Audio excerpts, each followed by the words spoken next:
guard Gage Suter, escorted by his father Chris King, and honoring his deceased mother, Gabrielle Suter. Number 20 wide receiver Octavio Ayala, escorted by his mother, Francesca Owens. Number 30 nose guard Austin Crawley, escorted by his parents Justin and Cherry Crawley. Number 33 running back Bradley Morris. Number 36 kicker Landon Sylvester, escorted by parents Brad and Stephanie Sylvester. Number 39 defensive end Aiden Keener, escorted by parents Andrew Keener and Heather Arthur Stennett. Number 43 defensive end Devon Jeffries, escorted by mother Kamea Jeffries. Number 44 nose guard Josh Turner, escorted by parents Tim and Starla Turner. Number 45 linebacker Ethan Hunt, escorted by parents Eric and Dawn Hunt. Number 48 tight end Nick Wilson, escorted by his father Michael Wilson. Number 51 center Jackson Bridges, escorted by his mother Jody Bridges. Number 52 Jalen Johnson, escorted by parents Ashley Rutledge and Wendell Johnson. Number 53 tackle Gabe McMillan, escorted by parents Jeremy and Tony McMillan. Number 55 nose guard Grayson Downey, escorted by guardians Roy and Isis Patty, honoring deceased parents Tamara Van Sil and Derek Downey. Number 60 guard Noah Roten, escorted by parents John and Alyssa Roten. Number 63 tackle Josh Aiken, escorted by his father Tyson Aiken. And number 74 guard Brighton Starr, escorted by parents Bobby and Robbie Starr.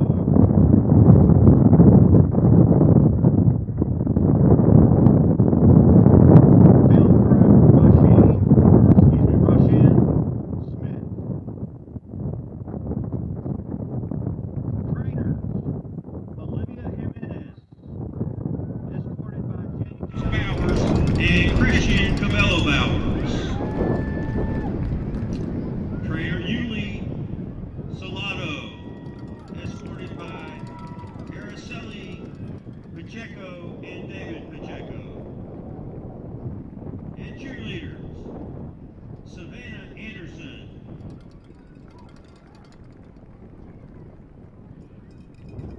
Guess I jumped the gun a little bit. Good evening and welcome to the Melissa Cardinals Network. It is Thursday night football here in Grayson County as your Melissa Cardinals come to the regular season finale, taking on the Denison Yellow Jackets tonight. This is Trey Graham along with Coach Kenny Deal joining you from Munson Stadium in Denison, Texas. Coach, welcome to the home of the Yellow Jackets. Yes, sir, Trey. It's my first trip here in Denison, here in Munson Stadium for broadcasting the game, and it's good to be a little short drive down 75 north towards the river, and looking forward to tonight, and just kind of in this stadium's been here a while, so the historic Munson Stadium. Looking forward to it. Built in 1940. So, have you been to Coach Kenny Deal Stadium? I have. You have? Okay. Well, that was built more recently than 1940. Yes, sir. And that's the same age our home office building in Melissa. Is it? The original school, well, not original school, but it was built in 1939 and 40. Okay. WPA project. This was a Yes, WPA yes. project as well. Works Projects Administration, the old Works Progress Administration back there at the time after the Depression. So, yes, Munson Stadium opened in 1940, and here we are tonight. And it is not Coach Kenny Deal Stadium, but Coach Kenny Deal is at Munson Stadium, and we are glad you are spending your Thursday evening with us as the regular season will come to an end tonight. The Cardinals come into this ball game with a tough loss a week ago against Prosper Walnut Grove. 37-28 was the final score. It was 28-28 at half, and the Wildcats of Walnut Grove outscored the Cardinals 9-0 in a low-scoring affair. The Cardinals were shut out in the second half. Coach, you were on the call with me in the second half. As we look back a week ago, your thoughts from the Walnut Grove game? I think, Trey, it really came down to the kind of the close of the second half. The first half when we were trying to get a stop on the defensive side of the ball and could not do that. We had taken a 28-21 lead. We let them score on the last play of the half, and they went to the locker room with momentum.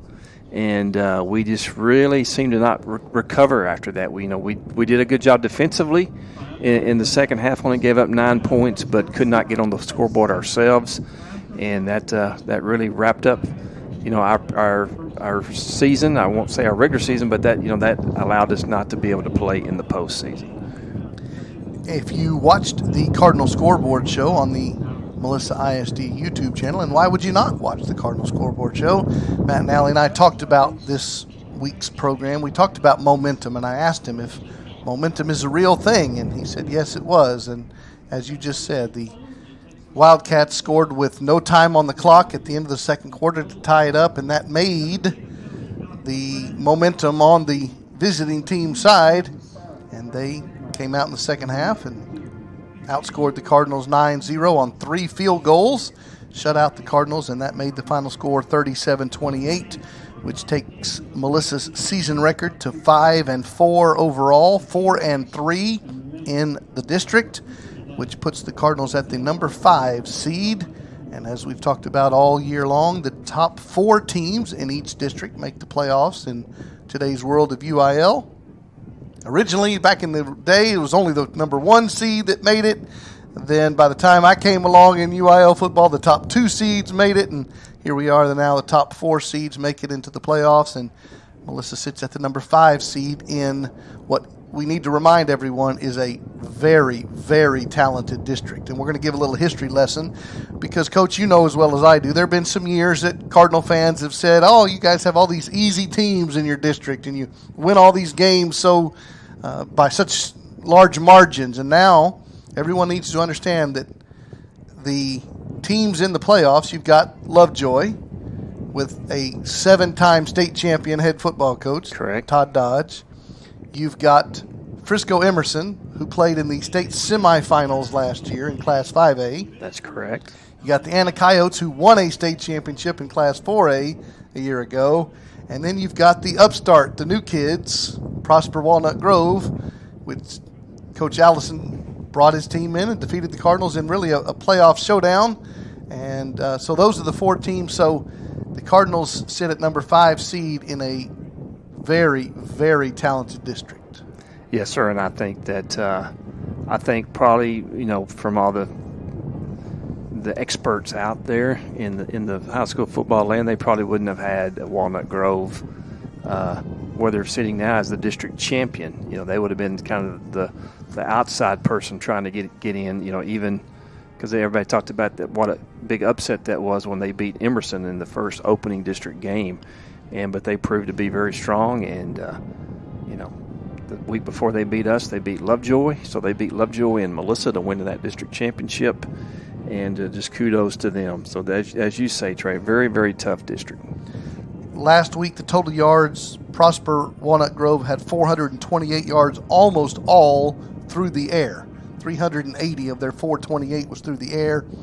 Very, very talented quarterback, Hackney, the freshman quarterback for the Wildcats. Cardinals had 317 total yards, balanced more so, 125 through the air, 192 on the ground, which the Cardinals are averaging 452 yards per game on this season, right at a balance. 51% pass, 49% rush for the season for the Cardinals. And Melissa's averaging 45 points per game on offense, and they're allowing 22 points per game. So stats-wise, it's been a very good year for the Cardinals. Some very, very talented opponents. and thus the Cardinals sit at 5-4 overall, 4-3 in the district. Again, this is Trey Graham and Kenny Beal. We're joining you from Munson Stadium here in Denison, Texas. We always love to hear from you. Let us know where you're watching or listening from, who your favorite Cardinals are, who your favorite college football team is. Make sure you say Go Black Knights. They got a big game, the undefeated Army Black Knights, but I'm sure we'll mention that later on, I'm Coach. sure you'll have an opportunity. And so let us know where you're watching and listening from. MCNR at melissaisd.org. MCNR at melissaisd.org. We'd love to hear from you. This is the Melissa Cardinals Network. Producer Trevor and his cast of thousands are here, and we are glad you're spending your Thursday evening with us. We're going to go back to the studio to watch our pregame show with Coach Nally, and then we'll be back to the press box, and we'll join you in just a moment. Good evening and welcome to the Melissa Cardinals Network. This is the Red Rally with Coach Matt Nally. My name is Trey Graham, and his name is Coach Nally. Welcome back to the Melissa Cardinals Network. We're getting you ready for tonight's regular season finale. The Melissa Cardinals on the road in Grayson County to take on the Denison Yellow Jackets. But first, we must look back a week ago, the home finale against the upstart team, second team ever in their school history, second season, Prosper Walnut Grove. It was tied at halftime, 28-28. Low-scoring affair in the second half. Cardinals came out on the wrong side of the scoreboard. Yes, sir. A few thoughts as you look back. The thing for me was just the fight from the kids. What a great week of preparation that we had going into that. And we had some kids out, so we had to, kind of next man up mentality. But just the fight from the kids and the prep from the coaches. I'm just super proud of those kids and those coaches and what they did throughout last week in that game. And it was just, a testament to Melissa kids and the Melissa fight and moxie that is here in this community. We spoke before on a number of different broadcasts that you and Coach Allison are friends, the Walnut Grove coach. I know you spoke before the game. Did you speak after? I did. It was a very emotional conversation. We've known each other for about 20 years, and he has had his own story. He just didn't land in Walnut Grove. He's been at a few different places, and he's had his ups and his downs, and now he's on an up. But just an emotional embrace and about a 5-minute conversation afterwards. That was, it was an emotional time for both of us, and it was a great conversation to have with a great friend. We're going to talk about the game against Denison in just a moment, but as you look back on the season, some things have gone the way you hoped and some have not. A little bit of an overview for us. I think the thing for me that I'm most proud of is, and I'm going to talk schematically first, was defensively us just overall stopping the run. I was very proud of that throughout the year. And then offensively, I thought we got consistent as the year progressed on. Special teams was always kind of a shady thing just because of we had some personnel issues and kids get hurt and things like that. So that's something that we do need to improve on in the off season. But coaches wise, I couldn't ask for a better coaching staff. It was such a fun season to be with those guys. So harmonious. Such great weekends that I spent with them and throughout the week. And then the kids, you can't ask for a better group of boys. And they're all going to be great men one day. So for me, it was a joy to come to work every single day and a joy to work with those coaches and those kids. And just super excited about, getting another opportunity to get on the field with them and to finish it out in the right way. So we do talk about the regular season finale, the season finale tonight in Denison against the Yellow Jackets. Give us a preview. Going to Denison is always tough. It's a tough environment to play in. They're a very, very good opponent. They've had their struggles with kids getting injured and things like that as well. So with that being said, it's always a hard place to play. And, Pastor Graham, we've been together now for a few years, and we've had some battles with Denison. So I expect it to be a good game. both teams want to come out, and go out in the right way. So it's going to be a good game, and I'm excited to be a part of it. And the last question for you. The audience can't see all the folks behind the cameras, what I call producer Trevor over there and his gang of thousands. Take a moment and thank them. It's just, how awesome is it that, I couldn't even turn one of these things on, and these kids are doing these things and running all this stuff, but it goes back to producer Trevor and Mr. Kramer are unbelievable teachers, and that's the type of people that Melissa hires, unbelievable people, and then they inspire and mentor young people to do this. It's amazing. And the conversations that we get to have that no one gets to see before we start the show and whatnot is so fun to interact with them and to get to know them more on a personal level, and hopefully they get to know me a little bit more on a personal level. But the only word I know is amazing, and just how awesome it is that a young person has this opportunity and can learn these things. Like I said, Pastor Graham, if they were like, hey, you and Pastor Graham got it, we wouldn't, know what we're doing. Yeah. There's a reason we sit on this side. Yeah. So I don't even know if we could turn the lights on, but just super proud of them and what they do, and just so excited to be a part of this. Another example of the way that Melissa High School and Melissa ISD supports their students. Ladies and gentlemen, you can't see all the equipment that surrounds us, but it's a beautiful place and an excellent program here. So we are getting you ready for the season finale against Denison. We're going to get the pregame show rolling, and we'll give you the opening kickoff in just a few minutes. He's Matt Nally. I'm Trey Graham. This is the Red Red Rally with Coach Matt Nally. Welcome back live to Munson Stadium here in Denison, Texas. You just enjoyed our pregame show that is recorded there at Melissa High School. You got a little bit of behind-the-scenes look at the green screen and all the fancy stuff that Randy Craman and producer Trevor and all those smart guys over there make all the technology happen. And Coach, this is probably where you should jump in with the back in my day commentary that you didn't have a green screen TV studio when you started at Melissa ISD, I assume? No, sir. No. Not even a camera. Well, this is the 21st year of Melissa Varsity football. This is our 17th year of broadcasting, and as I said, the technology in our broadcast has changed, and we'll get into some of those stories as we go along, but we're so glad to be able to bring you this broadcast and this quality here tonight. The captains for both teams have made their way out to the field. Jackson Bridges and Caden Sanders and Roman Henderson are the captains for the Denison Yellow Jackets. The home team tonight in the gray and black and gold. Brent Whitson is the head football coach for the Denison Yellow Jackets. Your Cardinals are wearing those fancy new helmet covers that look really sharp, and they're out there on the field. For the Cardinals, you've got all their captains out there as well. Hudson Zufelt is there. Jake Patusek is in the lineup as well, as the Cardinals are visiting with the officials for the opening coin toss. You see the rest of the Cardinals are there in the tunnel about to run through in the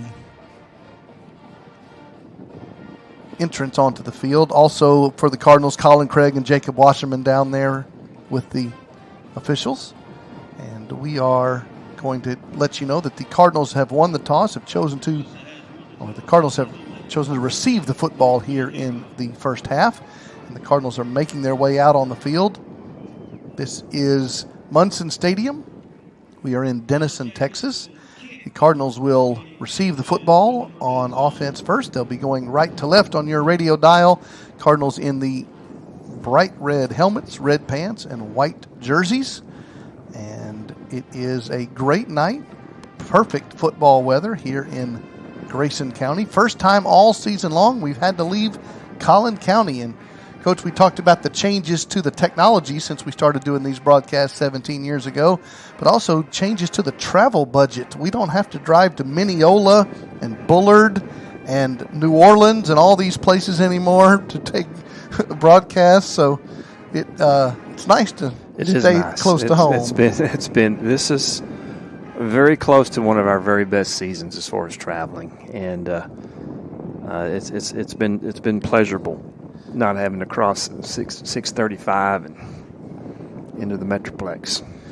It's about time for the national anthem here in the stadium as both teams have entered the field. We're getting you ready for the kickoff tonight, the regular season finale for both teams, the Cardinals and the Yellow Jackets. So we're going to take it down to the field for the national anthem, and then we'll come back, give you the starting lineups and your opening kickoff. You're watching the Melissa Cardinals Network. If you would please rise, remove your hats, and direct your attention to the north end zone for the playing of the national anthem. Tonight's national anthem will also be signed by the Hyde Park Elementary Sign Language Club.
All right, the national anthem performed by the Denison High School Band and performed by the Sign Language Club, doing the national anthem in sign language down on the field as well. We're so glad you're joining us. This is Trey Graham and Coach Kenny Deal from Denison, Texas. You're watching the Melissa Cardinals Network as the Cardinals have come to Grayson County to take on the Denison Yellow Jackets, and we are so glad you are spending your Thursday evening with us as we get ready for Class 5A football here in Grayson County. And, Coach, I've told you before that grammar matters in Texas high school football. Grammar, okay. Grammar matters. Nowhere better than our friends down in McLennan County who want you to know their name is China Spring. Correct, I remember Not that. China Springs, yes, like everyone calls them. Yes. Grammar matters. China Spring, they're singular, not plural. I follow. All right. Well, we are at the home of the Denison Yellow Jackets. Okay. The Denison Yellow Jackets are two words, Yellow Jackets. Okay. Down east of us, Rockwall Yellow Jackets, that's one word. One word. Rockwall Yellow Jackets, who are orange, that's one word. Denison Yellow Jackets, who are yellow, are two words. All right. Are you telling me when I say Yellow Jackets, Yes, I need to have a there little has a pause? space in between, I yeah. can't say Yeller Jacket. Correct. It's because this isn't a Rockwall game. This is a Denison game. Okay. Yellow Jackets. See, grammar matters in high school football. All right, put 12 minutes on the clock as the Yellow Jackets are about to kick off the football to the Melissa Cardinals, who are 5-4 on the year, 4-3 in the district, and the Cardinals are going to take on the conclusion of season number 21 of Melissa varsity football in what we call the modern era. And so we're going to talk about some school history and program history as we go along. It's time for the kickoff. 12 minutes on the clock, no score. We are glad you're joining us, and here comes the kick. It's a ground ball, and it'll be picked up by Petusik at the 14-yard line, coming out past the 20 and near the 25-yard line, and a big stick for the kick coverage team of the Yellow Jackets. Coach Matt Nally comes out on the season. This is his 6th season, and Matt Nally's record coming into this game is 57-18 as the football coach of the Cardinals. He's won 76% of his ball games coming into tonight. The O-line for your Cardinals, you're going to have Jake Brown. You're going to have Max Wright at the left tackle. Owen Hollenbeck is in the game as well. and Ryder Slayton. So we'll get the starters out there. Noah Schuback, the junior quarterback, starts in the backfield. And next to him, we'll give you the rest of the starters in just a moment. Reese Carter at the tight end spot. 1st and 10 from the 26. And they're going to throw the ball out to the right side. Bear Tabor was a blocker for the quarterback Schuback. He throws it out to Tyler Montgomery, who makes the first catch of the game. It gets 10 yards and a first down. Tyler Montgomery's 21st reception of the year. He comes in averaging 18.5 yards a game with 2 touchdowns through the air. Immediately gained 10 yards. Hand the ball to Bear Tabor. His first carry, the freshman, pushes the pile out for a gain of 5 yards. Bear Tabor has rushed for 713 yards in the first 9 games of the year, averaging 6 yards a carry with 7 touchdowns on the ground. Schuback also has 7 rushing touchdowns this season. Pick up a 5 for Bear Tabor. And the Cardinals are quickly to the line of scrimmage. 2nd down and 5 just underway. 2 quick, great positive plays for the Cardinals, a 10-yard gain and a 5-yard gain. Ball in the right hash, shotgun, Twins to the left side. Schuback will throw the football, and it's going to be deflected. That was intended for Jacob Nye. It will be 3rd down and 5. Jacob Nye is the leading receiver on the season for the Cardinals with 40 catches, 706 yards, and 12 touchdown receptions. Noah took a big hit on that play. Not really what you want for the first time you drop back to end up on your back. Here's a 3rd down and 5, and the Yellow Jackets jump. The ball is snapped over the head of the Cardinals, so it'll be called dead, but they will get the free 5 yards on the defensive penalty. We mentioned this is the 21st season of varsity football for the Cardinals, and as we've mentioned, it's disappointing for Cardinal fans. They will not be making the playoffs this year, but they will have made the playoffs in 17 out of the 21 seasons of varsity football. They've made the playoffs 8 years in a row, last missing the postseason in 2015. 5 yards on the defensive offsides gives the Cardinals a first down at their own 46-yard line. Twins right to the short side. Schuback will fake it to Bear Tabor, and he'll keep it and go just back to the line of scrimmage. Hunter Mortensen is out at the receiver spot, and we have a late flag coming in. Yeah, this is something we've seen in the past, Trey. So a personal foul, really the 4th play of the game. With some kicking as they were laying on the ground. See which way they mark it off. We've played 1 minute and 13 seconds, and we have our first personal foul penalty against the Cardinals. So it was 2nd down and 10 after the no gain on the running play, and we'll back them up 15 more, and it'll be 1st and long for the Cardinals all the way back to their own 31-yard line. So everything positive we just did on the first 2 drives is really erased. Tight end left, Twins left, shotgun on 2nd and 25. Schuback trying to get the Jackets to jump, and they do not. They run a 3-3-5 defensive alignment. Take the handoff. He's going to throw the ball. Does Noah into traffic. It's going to go up and be a catch. And we'll see if Nye is able to come down with that football. And he is unable to make that catch completely to the ground. So it will be 3rd down and very long. Good effort there by Nye. Double coverage. I pointed the ball, just could not get it tucked away before he got to the ground. 3rd down and 25. Cardinals need big yardage here, so they could avoid the punt on the first drive. 4 wide receivers, Twins to both sides on 3rd and long. And Schuback waits for the snap and looks over the middle field, has an open receiver. He's going to make the catch. That's Tyler Montgomery, and he's going to pick up positive yardage, and we'll make it 4th and short. His ball will be spotted at the 49. It was 3rd and 25, and he got 20 yards. So it's 4th and 5, and the Cardinals keep the base offense out there, coming quickly to the line of scrimmage.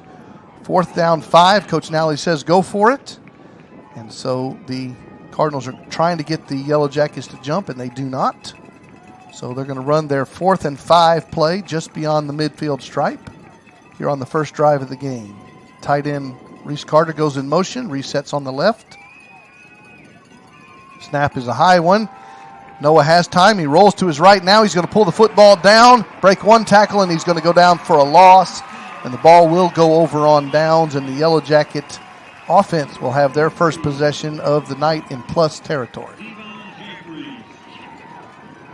9:49 to go in the quarter. Cardinals receive the opening kickoff and are unable to get on the scoreboard, so the Yellow Jacket offense will come out.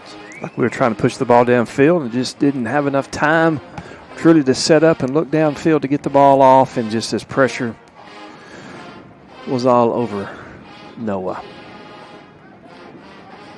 This is the 3rd ever meeting between these two teams. Denison's been playing football for over 120 years. The first Battle of the Axe, Coach. I saw a young girl wearing a T-shirt that said 125 years of the Battle of the Axe. 1901 was the first year, the Battle of the Axe, the game between Denison and Sherman every year. But the all-time record between these two schools is 3-0. Melissa's won the last 2 years. They'll swing the ball out on the right side in the flats for the first play of the game. The catch will be made for the Jackets by Thomas Rendon, and he'll pick up about 4 on the play. It'll be 2nd down for the Yellow Jackets as their offense is out on the field for the first time tonight.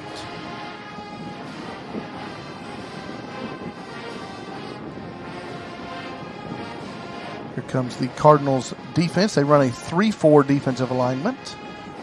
And the snap is back. The quarterback for the Jackets sets up to throw the football. That's Ty Rhodes. He throws it late, and it'll go out of bounds over on the visitor sideline. Incomplete. We'll bring up 3rd down for the Denison offense. Good job by Rhodes by getting rid of the ball as he was going to the ground. Colin Craig came clean on the pass rush and had him wrapped up and was taken to the ground as he let that ball fly to save the sack. That would have been close to a 12-yard loss.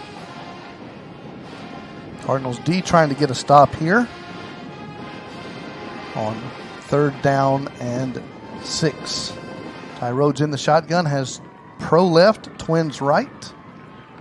And the quarterback number 2 in the pocket throws it left, and it's going to be caught for a first down. Good throw, good catch. Rhodes with the throw, Vaughn with the catch. And that was Noah Husband on the coverage. First down, Denison at the Cardinal 25-yard line. Colin Craig was upended there, a little somersault there you might have saw on TV.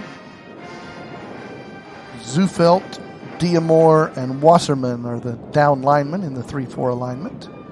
Here's a 1st and 10. Bunch right formation. Toss sweep going right and going nowhere. Good tackle there. Antonio Gonzalez, Sparks. Setting the edge, as coaches like to say.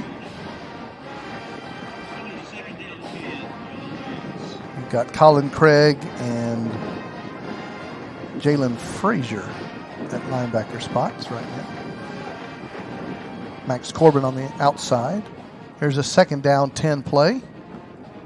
And Rhodes has pressure from Corbin, avoids that, rolls right. He's going to run the football, and he's going to run into Colin Craig, who escorts him out of bounds. And it will be 3rd down and 8 for Denison's offense. They are outside of field goal range, about 50 yards from here into the wind. So we'll see what Coach Brett Whitson chooses to do on 3rd and 8. 8.5 minutes to go, first quarter, no score.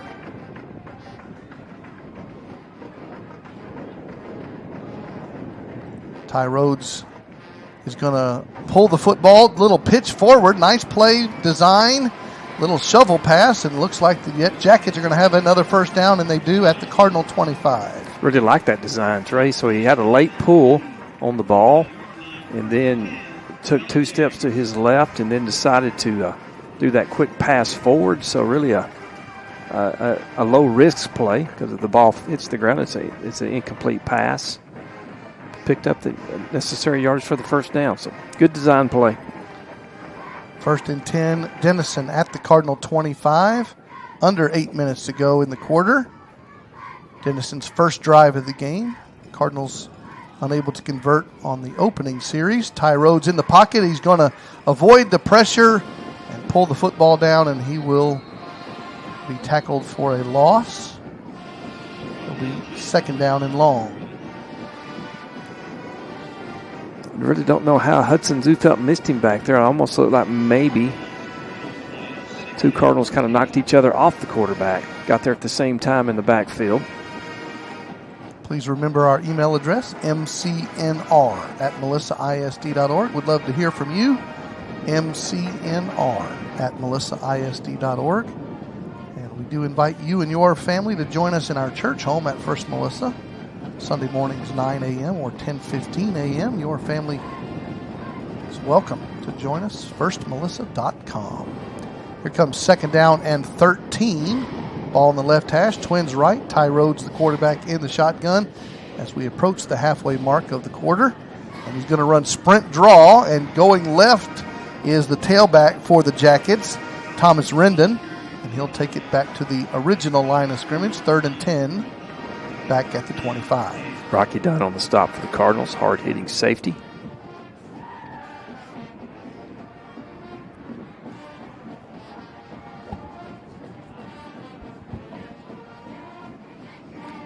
Ty Rhodes has his team at the line. No huddle. Twins right and pro left. And we have a Denison timeout called by Coach Whitson. 6:12 to go first quarter. Scoreless so far here in Denison, Texas. We told you that Melissa's been playing football for 21 seasons. The all-time varsity football record entering tonight, Coach. 178 wins, 80 losses, and 1 tie. 68% winning percentage in those all-time series. We told you that the Cardinals own the all-time series against Denison 2-0. In the last 2 seasons, that's been the all-time series, even though these teams are relatively close to one another. For all these years, Denison was a bigger town and a bigger school district. Way bigger. And 20 of those games, Trey, in that list were played with underclassmen, with 1 year of freshmen and sophomores, and then 1 year of freshman through junior class at the varsity level. After the Denison timeout, we resume play, 3rd and 10 at the 25. Bunch right formation. Rhodes is going to run quarterback sweep going right. He's going to pick up positive yardage to the 19, and it will be 4th and 4. Coach Whitson has the choice here to keep his base offense out there. Field goal from here would be about 36, 37 yards. And looks like the decision has been made. No kicker. Yes, sir. Cardinals have the opportunity to repay them back as Denison stopped us on 4th down on our first offensive drive. So good opportunity for the Cardinals to get off the field. Here comes 4th and 4, and they're going to run the fake play. They throw the RPO out to the left flats and complete it for a first down. Another late pull there by Rhodes. He completes the pass to Vaughn. Another well-designed play and a first down by the Jackets. Just not enough. Just couldn't get outside quick enough to cover him, pick him up. So that's something to look forward to as the game progresses. As we've seen that play twice on their first offensive series. 1st and goal from the 10-yard line. Approaching the 5-minute mark of the first quarter. We're scoreless here at Munson Stadium, and the Yellow Jackets are driving. They're going to hand the ball off, and that carry is by Roman Henderson. He'll pick up 2 yards. 2nd and goal from the 8 coming up. Officials stopping the clock. There's a uniform issue by one of the Yellow Jackets. Has to leave the field. He lost his hat, which means you have to leave the field for a play. 4:45 and counting. Here comes Denison offense. 2nd and goal from the 8-yard line. Cardinals D trying to keep him out of the end zone. Rhodes is going to fake the football. Quarterback's going to keep it and take it all the way to the 2-yard line. It'll be 3rd and goal.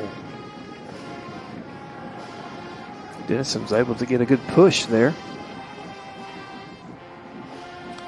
We got the Baltimore Ravens and Cincinnati Bengals football game on Thursday Night Football as well.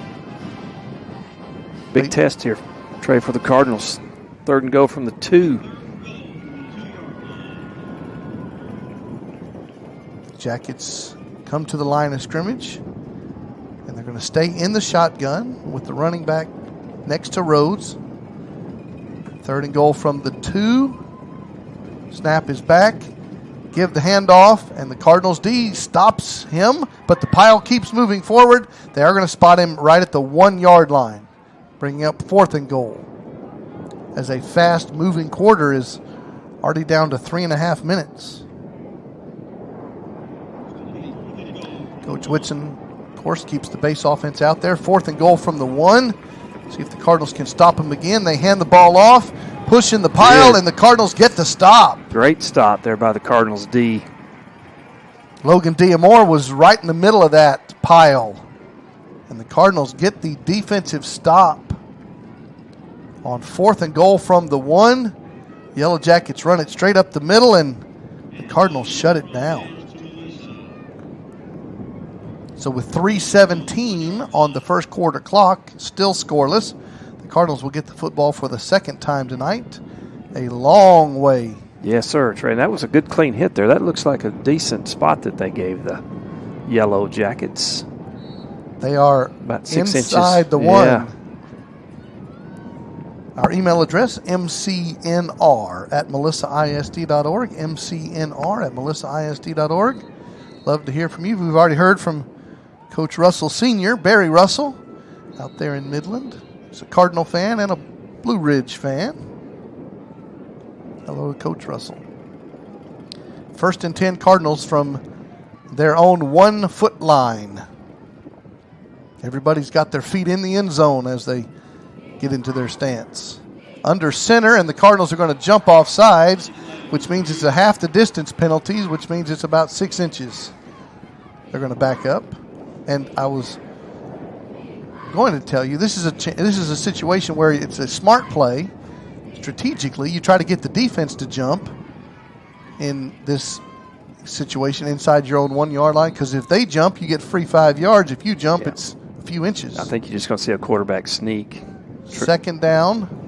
No, it should be still 1st down. The down marker is incorrect. You do see quarterback sneak from Schuback. And he'll get a little bit of daylight out near the 4-yard line. Noah's, no, it's not Noah. The down marker is still incorrect. We're going to have a stoppage of play here. I believe maybe Noah's helmet came off, so he was having to leave the game, and so Coach Nowdy's going to call timeout to keep him in the game. So it will be 2nd down and 6 from the 4-yard line. 3 minutes to go in the first quarter. And you are watching and listening to the Melissa Cardinals Network. This is Trey Graham, along with former Melissa Cardinals athletic director. You might have heard his name, Coach Kenny Deal. And we are glad you are joining us for season number 17 of the Melissa Cardinals Network. We are here at Munson Stadium, and an artificial surface with the big Yellow Jacket logo in the center of the field. Black and gold, Yellow Jackets, 2 words.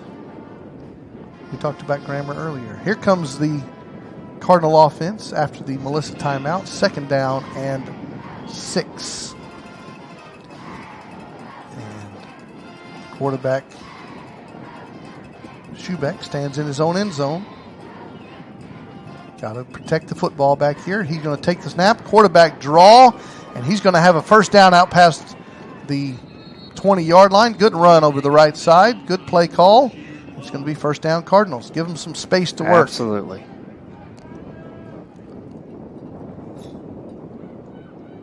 Spot the football at the Cardinal 23-yard line. Gain of 19 on quarterback draw. Yep, ran to the right side over there over big rider Slayton. Had a big hole. Cardinals no huddle, straight to the line. Wings to both sides, split ends to both sides. Quarterback draw again by Schuback. And this time he'll pick up about 7 on the carry. Noah Schuback comes into this game having rushed for 312 yards and 7 touchdowns. Here's a 2nd and 3 from the 30-yard line. High snap, give the ball to the freshman, Bear Tabor. He'll pick up 2 of those yards, 3rd and 1. Yeah, Bear was hitting the backfield. Did good to get back to the line of scrimmage and actually pick up 2 yards.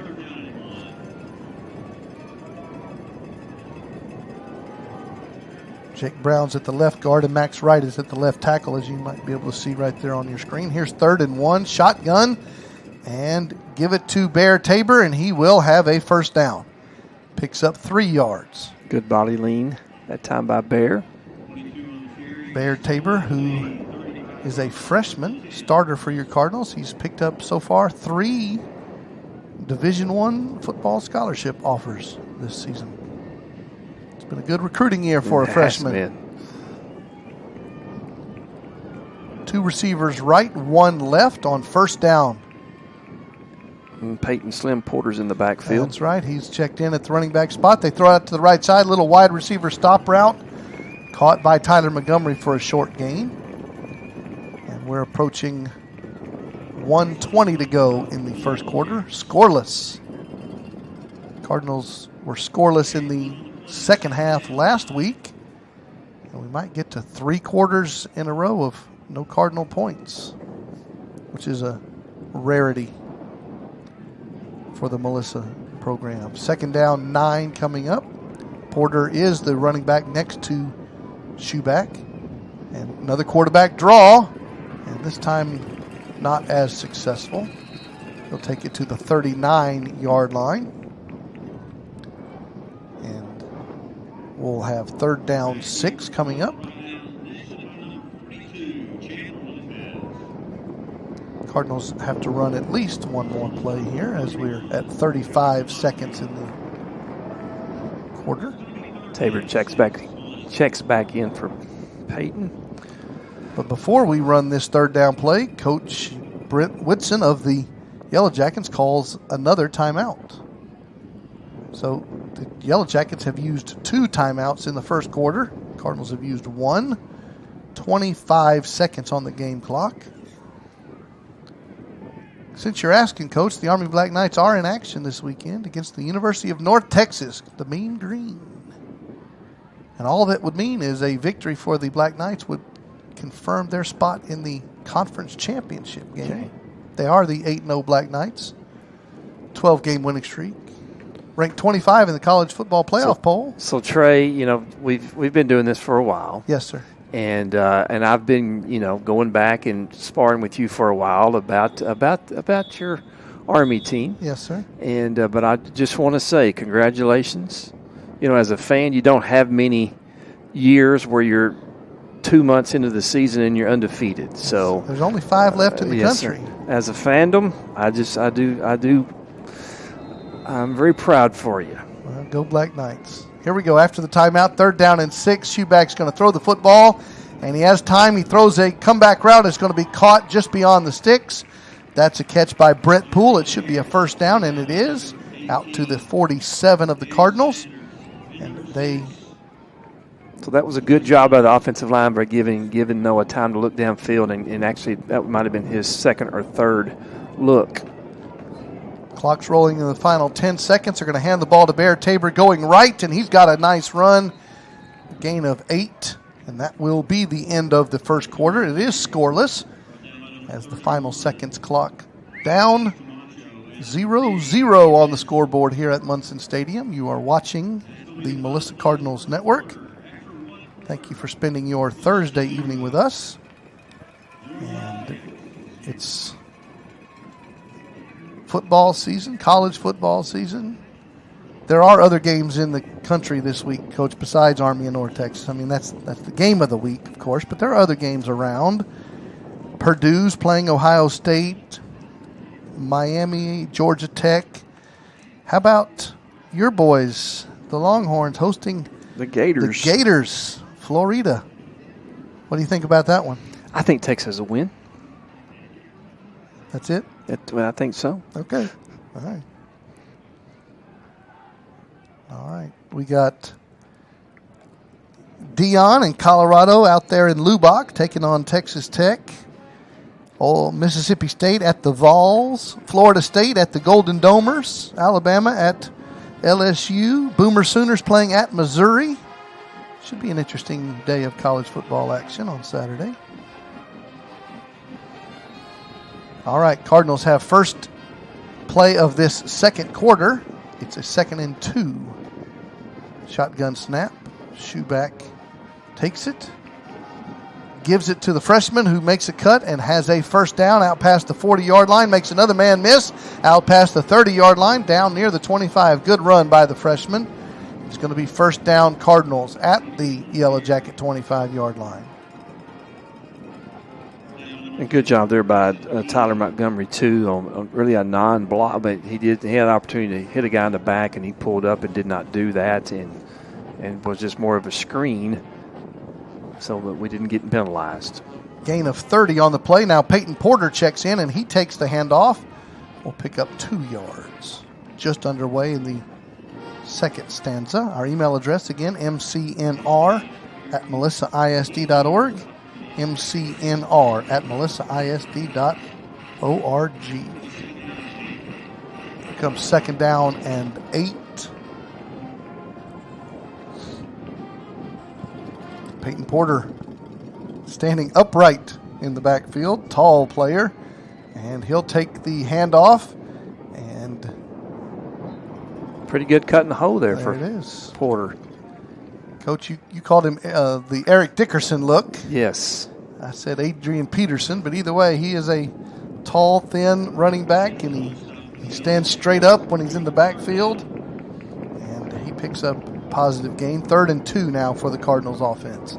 They are already in field goal range, and Porter's going to run the football, and he will pick up the first down at the 13-yard line of the Jackets. A minute and a half into this second quarter. Cardinals trying to get on the scoreboard. Your comp is probably better, Trey, with Peterson with these helmets that the Cardinals are wearing. That's not really Cardinal red. That looks more like almost Boomer Sooner. I know it. You're happy about that, I'm sure. I'm sure you can tell. 1st and 10 from the 13-yard line. Shoeback takes the snap. Quarterback draw, and he's going to take it past the 10-yard line, makes a cut, dives forward, and he'll have it down to the 1-yard line. It will be 1st and goal. Tough play by the junior number 10. Yes, sir. Good run. He cut off of Porter. Porter put a block there in the hole, and he cut off to his right and almost got it across the goal line. Little bunch formation. There is a 1st and goal play, and Cardinals are going to be stopped. There's a penalty flag. Yep. That was the old push play, tush push, and we started pushing too quick. Should be, I would assume, that false start on the Cardinals. We have a flag.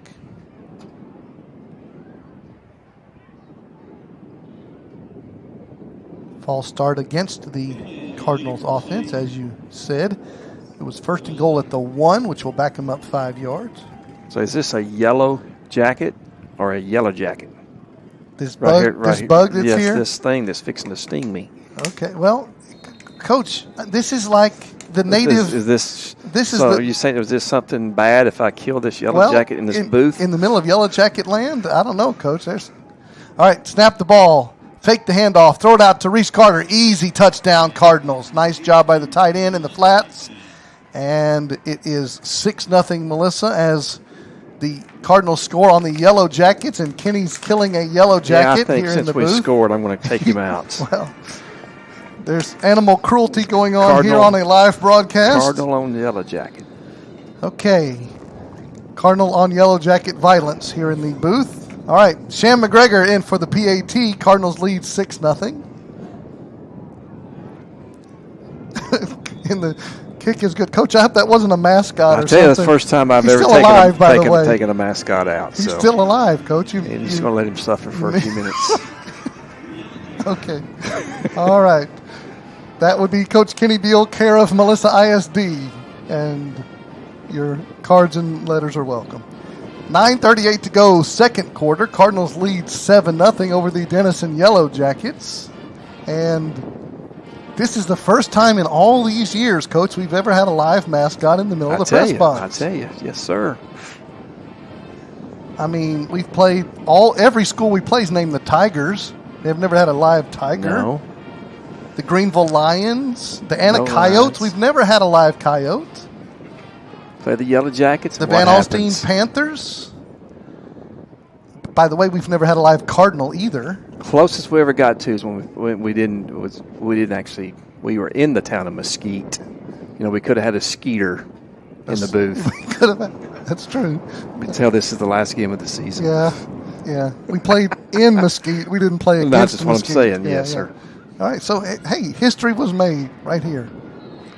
Write it down. All right. Shan McGregor, who just made the PAT, will kick the football away. Cardinals leading 7-0. That kickoff taken at the 5-yard line, straight up the field, past the 20, out past the 25-yard line, and the Yellow Jackets will have the football on offense, down by 7 points.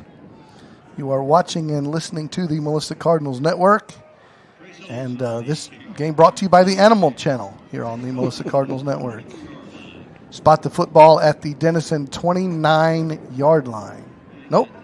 Now they'll spot at the 27-yard line. Here we go. Cardinals offense.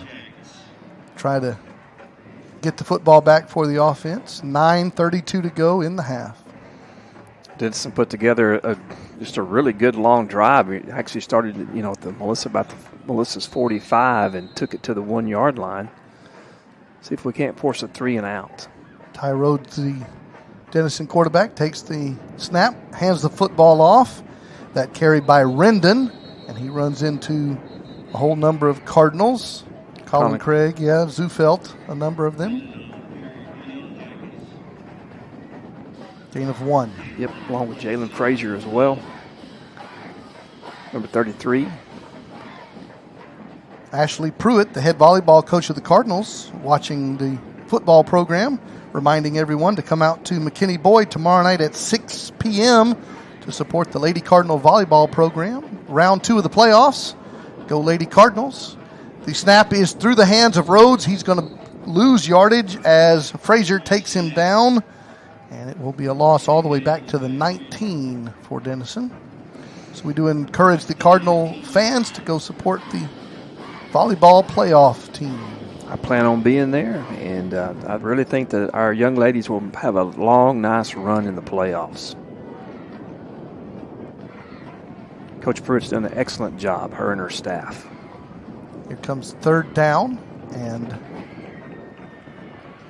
18 coming up for the Yellow Jacket offense. Twins left to the short side. Rhodes looks time. He has Corbin chasing him down, and he's throwing into traffic. Wow. It's going to be a nice catch. It'll be a short gain. Nice job keeping his feet in bounds. That was Darion Vaughn, and that was a dramatic catch for a short gain. Yes, sir. He was absolutely running for his life. Turned around a couple of times and was able to hit that right on the boundary. Did a good job keeping his toes in, but the Cardinals did force a 3 and out here. So good job by the Cardinals D. The punt game for the Yellow Jackets. 7.5 minutes to go in the second quarter. Cardinals with the lead. They're about to get the football. And the snap is back. A rugby-style kick.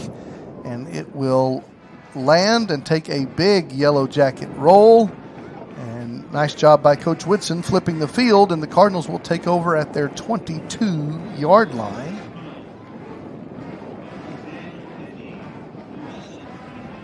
It is the advantage of the rugby punter. Usually kick it very low, but you usually get a positive bounce on those rugby-style kicks. 54 yards net on that punt. Cardinals will take over with that 7-point lead. Thanks to those who are emailing in, mcnr@melissaisd.org. Cardinals officially will have it spotted at the 21. Tyler Montgomery and Jaden Poole are split right as the twin receiver formation. Schuback in the shotgun. Bear Tabor, the running back, goes in motion. They swing it out to him in the flats. He makes the catch, turns upfield, makes a man miss, and pulls his tacklers all the way to the 35-yard line. Gain of 14 and a first down. Nice play, freshman running back. Put a call in, Trey, at some point during this game that he's going to break a long one for a touchdown. All right. The call has been made. Here's a 1st and 10 from the 35. Ball on the right hash. Twins right stack, and they're going to hand it to the freshman, and he's going to run into traffic and go down for a loss on the play. For the Yellow Jackets, the tackle was made by Devon Jeffries. Loss of 2 yards.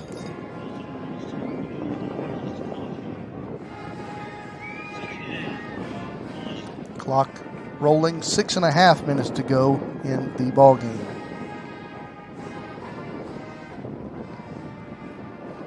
They're going to hand the ball to the freshman again, going right, and he'll pick up a first down out past the 40-yard line. Good tough run by the freshman. Oh, I'm sorry. It's not a first down. It's a 3rd down play coming up. 3rd and 4. Schuback in the shotgun. Looks to the far side. Cardinals waiting for the final decision.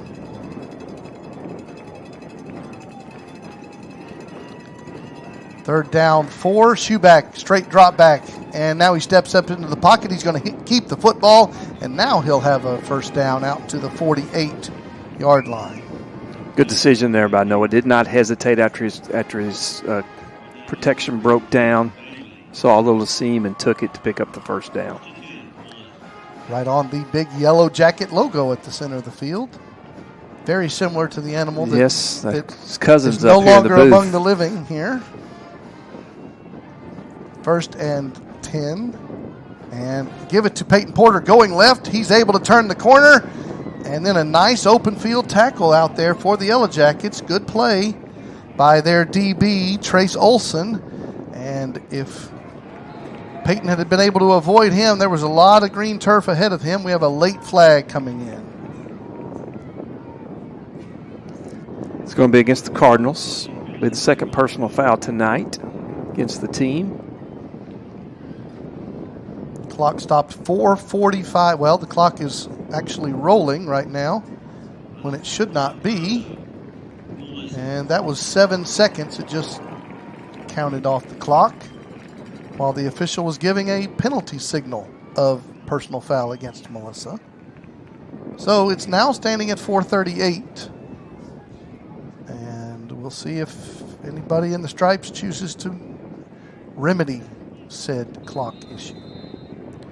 Back it all the way back to the 35. Then it went from 38 to 36. And now it's rolling again. Okay. All right. 2nd down and a cab ride for the Cardinals from their own 35-yard line. A high snap over the head of Schuback, and he's going to have to dive on it, and now the cab ride got a lot longer. It'll be spotted at the 17-yard line. It's going to be like a $50 fare. Let's do the math here. 41 yards, if I'm doing the math right. 3rd and 41.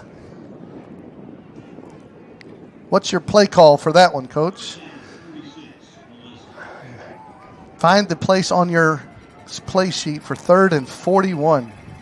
Hey, producer Trevor has his own Yellow Jacket as well. Don't use my stuff to break it down and kill the animals. Use your own stuff. All right, here comes 3rd down and 41. So no back at the backfield. 1 tight end to the right, 4 wide receivers, and we're going to have a Cardinal timeout because it's pretty hard to find the 3rd and 41 play. All right, we have 3:28 to go. Melissa will use its 2nd timeout of the half.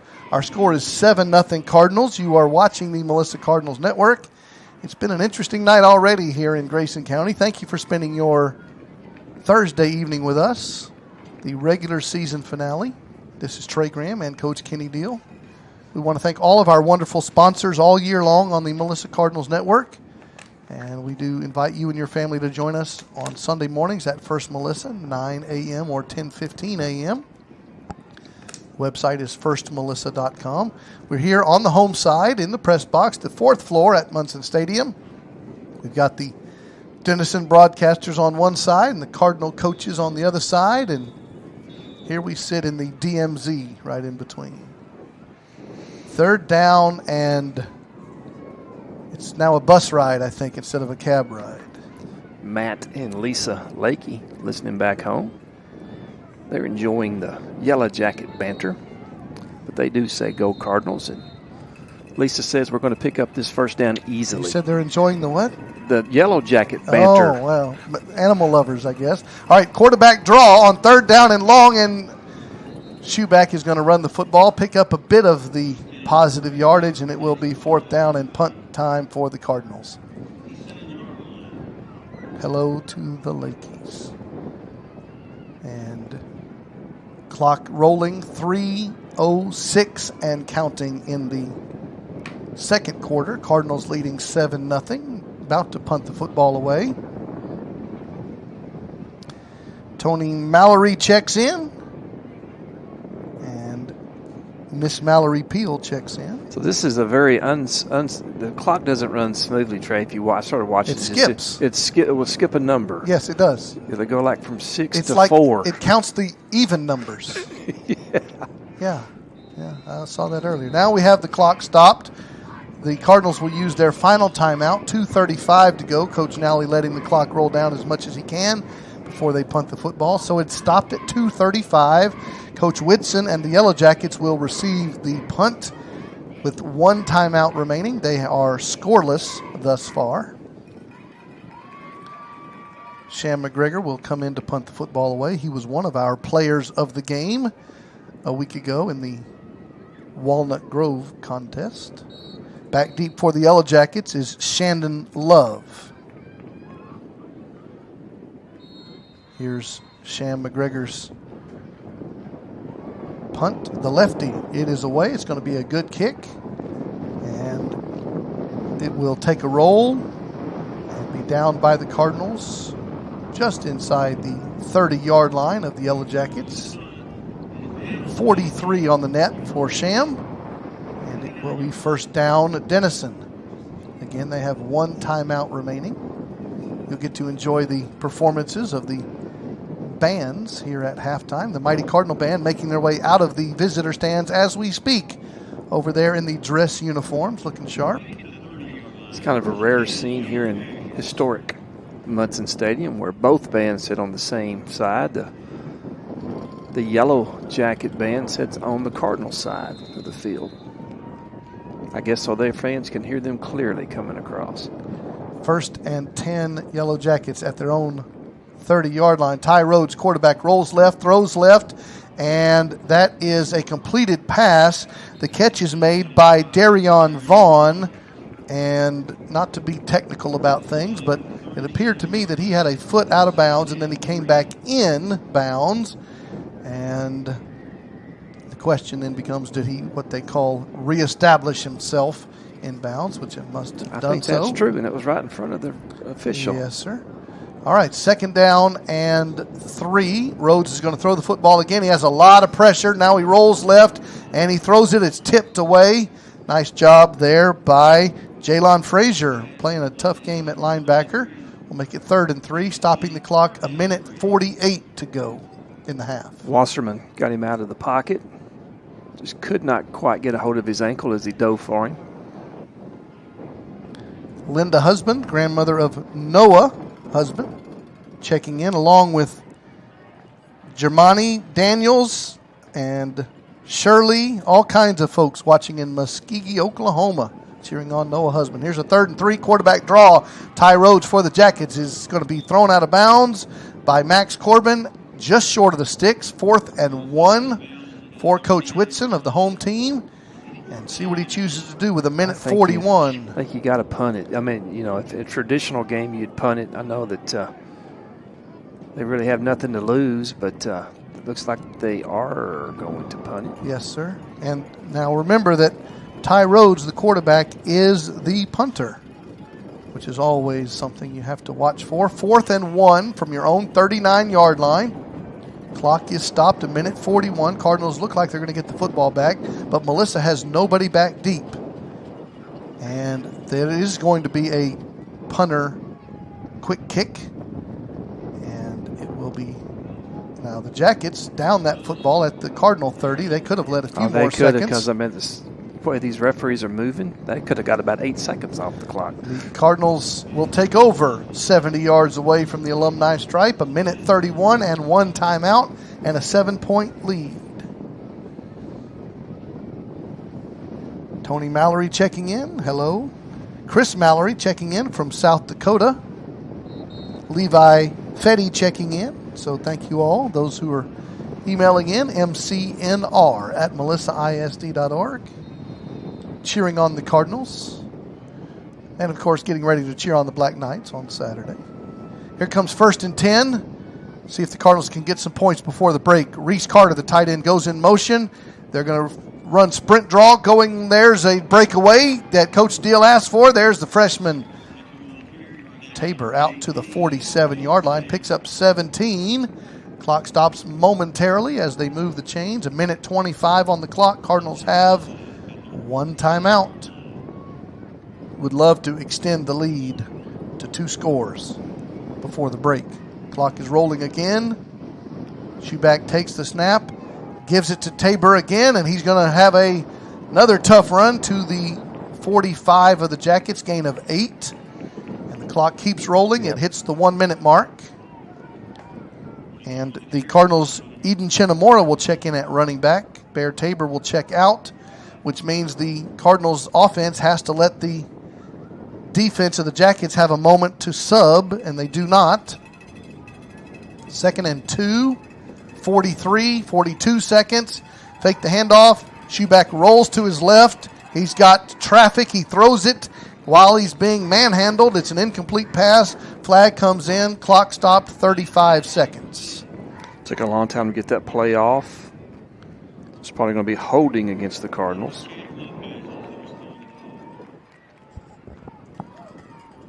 It would have been 3rd and 2, but it will be a holding penalty and will back up the Cardinals. 10 yards from the spot of the foul. It will make the line of scrimmage the 45 on the minus side. 2nd and 12 coming up for the Cardinals. And it is 35 seconds officially. Here comes Shoeback at the line of scrimmage. The play clock at 7 as he snaps the football. Looks left, throws left, wide open tight end Carter, and he goes out of bounds at the midfield stripe, stopping the clock. 29 seconds, and it's going to be 3rd down. Good job by Carter. He got his shoulders turned and immediately went to the sideline to get out of bounds. Picked up some positive yards to make this manageable, but most importantly, stop the clock. 3rd down 5. You've got to assume you're in 4-down territory here for Coach Nally. You do have that 1 timeout in your pocket. Here's 3rd and 5, 29 seconds to go in the half. Shoeback takes the snap, looks right, throws deep right, and it's going to be almost picked off. The intended receiver was Brett Poole. Good coverage there for the Yellow Jackets by Caden Sanders, who is a bit shaken up on the play. Incompletion stops the clock, 23 seconds. And as expected, it will be 4-down territory. Coach Nally keeps the base offense out there. He sends in Chris Davis at a receiver spot. Looks like we're going to punt. Well, Coach Whitson's going to call his final timeout before any of that occurs. Why would you call a timeout with the clock stops? Well, Coach, it's 4th down and 5, and you can't take them home with you, so you might as well use it and get your defense set. How's that? That's a good answer. I would keep it for my offense, but that's a good answer. Well, your first goal is to keep the Cardinals. Yeah, it just looked like we were at one point we were sending the punt team out. That's why I said that. Well, we'll see what Coach Nally chooses to do here after the final Denison Yellow Jacket timeout. It is 4th down and 5, and you are correct. The Cardinals will send out the punt game. So Coach Whitson uses that timeout that he won't be able to use here on offense, but we'll see if they choose to be aggressive or not. Timeout-less. And I bet Coach Whitson's telling the Jackets to watch the Cardinals for a fake punt here on 4th and 5. It is a regular punt and a good one by Sham McGregor. It's going to bounce and hits the Yellow Jacket in the knee, and he has to fall down on it at his own 7-yard line. And so there are 14 seconds on the game clock, and you can imagine Coach Whitson's going to try to just put the knee on the ground. Now, you do have a timeout, Coach Nally. You can use it, make them snap the ball twice, because things happen. We'll see if the Jackets put a knee and see if Coach Nally uses his final timeout, because he as well cannot take it home with him. 7-0 is our score. You're watching and listening to the Melissa Cardinals Network. And we're about to go to halftime. Let's see what Ty Rhodes of the Yellow Jacket offense does. 1st and 10 from his own 7.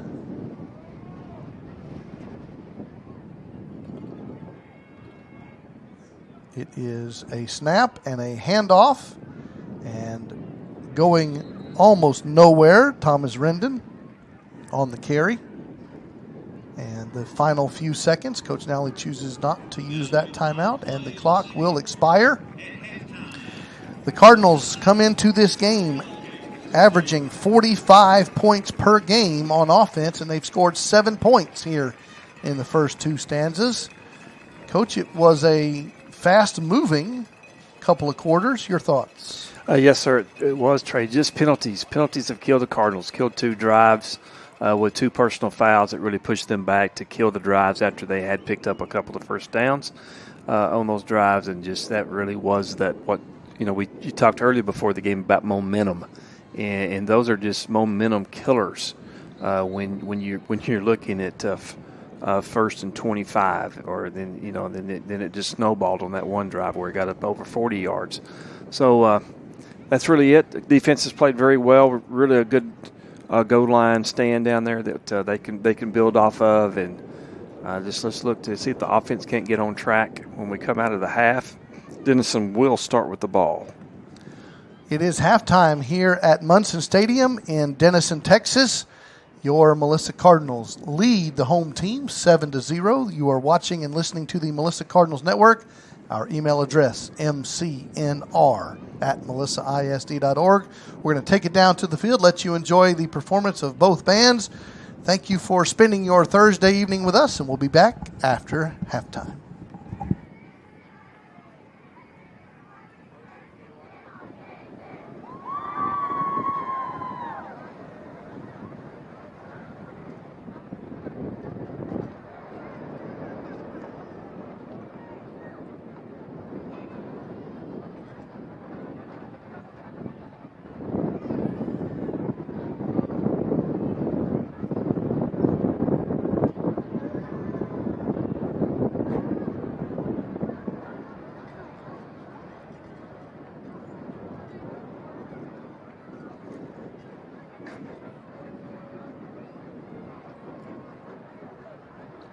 Ladies and gentlemen, traveling from the heart of North Texas, deep in Cardinal Nation, now emerging from the northeast corner of Munson Stadium, Melissa High School is proud to present the 2024 Melissa High School award-winning Mighty Cardinal Marching Band.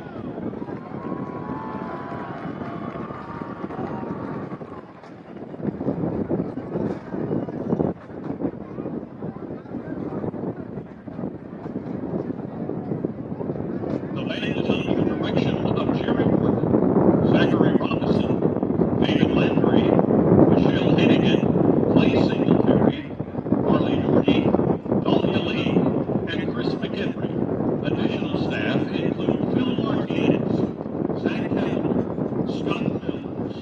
and Savannah Shapley.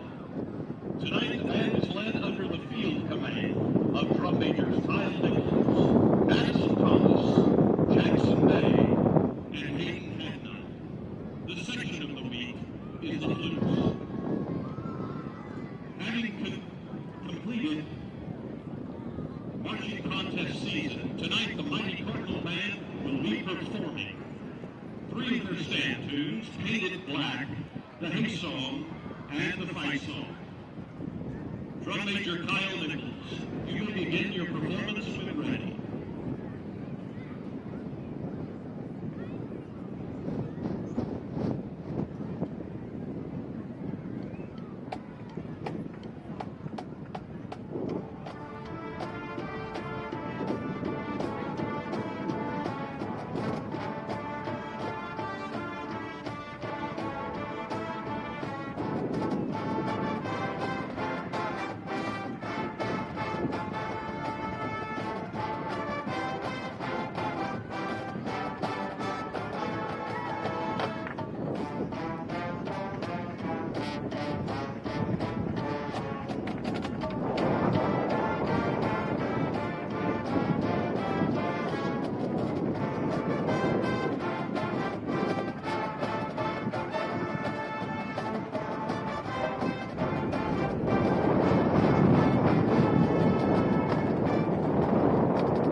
Melissa High School's principal, Marcus Eckert, the Melissa Booster Club, and our awesome band parents. We thank you for your support of continuing music education and making this world a better place for all of our students.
Thank you for being amazing role models.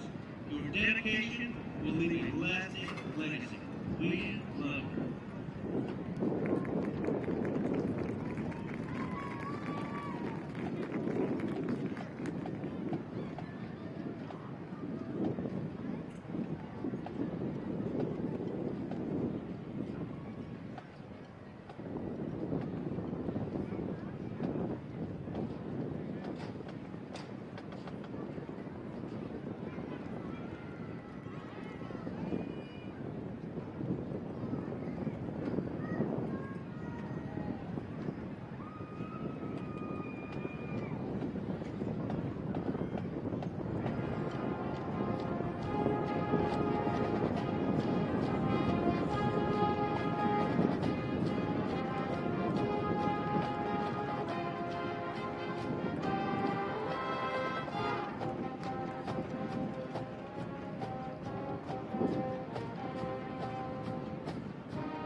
The Stingerettes.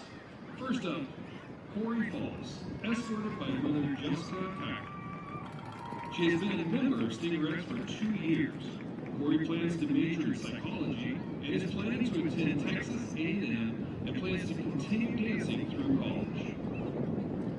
Mira Harris, escorted by mother Amelie Harris and father Luke Harris, has been a member of Stingerettes for 3 years and is currently our public relations chair. Majoring in architectural design and plans to attend Colorado State University to study abroad in Italy for 6 weeks. Hannah Moody, escorted by father Scotty Moody and mother Sarah Moody, has been a member of Stingerettes for 4 years, has served as sergeant and is currently a lieutenant. Hannah plans to attend Trinity Valley, continue dancing as a cadet, and major in marketing. Estelle Shires, escorted by mother Kara Shires and father Casey Shires, has been a member of Stingerettes for 4 years, served as sergeant, lieutenant, and is currently a captain. Estelle plans to attend the University of Arkansas or the University of Texas at Austin, and plans a major in architecture and interior design. Lane Sparley, escorted by mother Debbie Sparley and father Jason Sparley, has been a member of Stingerettes for 4 years, has served as sergeant, lieutenant, and is currently the head lieutenant. Lane plans to attend Texas Women's University to major in health sciences and join the Pioneer Pride dance team. Samantha Stegman, escorted by mother Danielle Stegman and father Mark Stegman. She has been a member of Stingerettes for 4 years. Samantha plans to attend Texas Women's University and major in theater or study abroad for a year.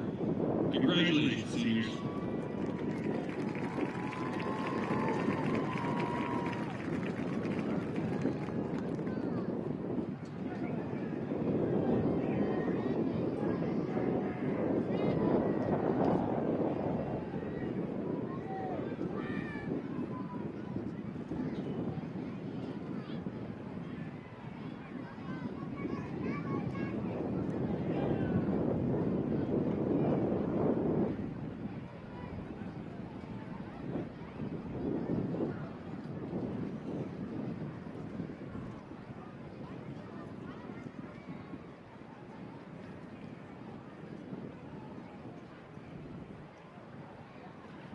Continuing with our senior festivities tonight, we recognize the Touch of Gold Band seniors.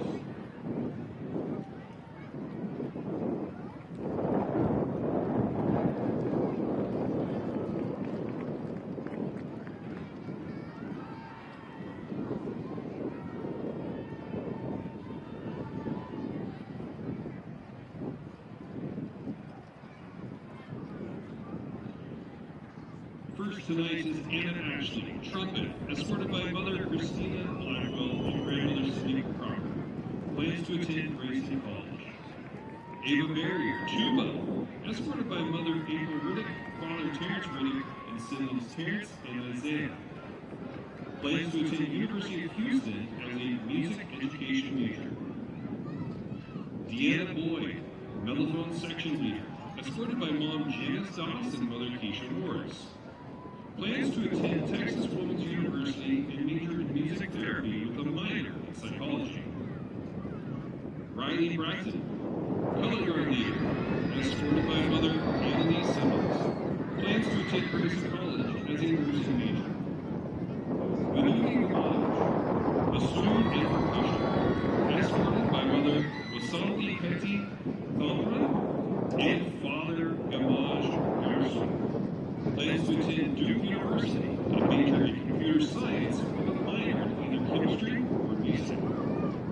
Abraham Gonzalez, euphonium, escorted by mother Isabel Santos and father Gilberto Gonzalez.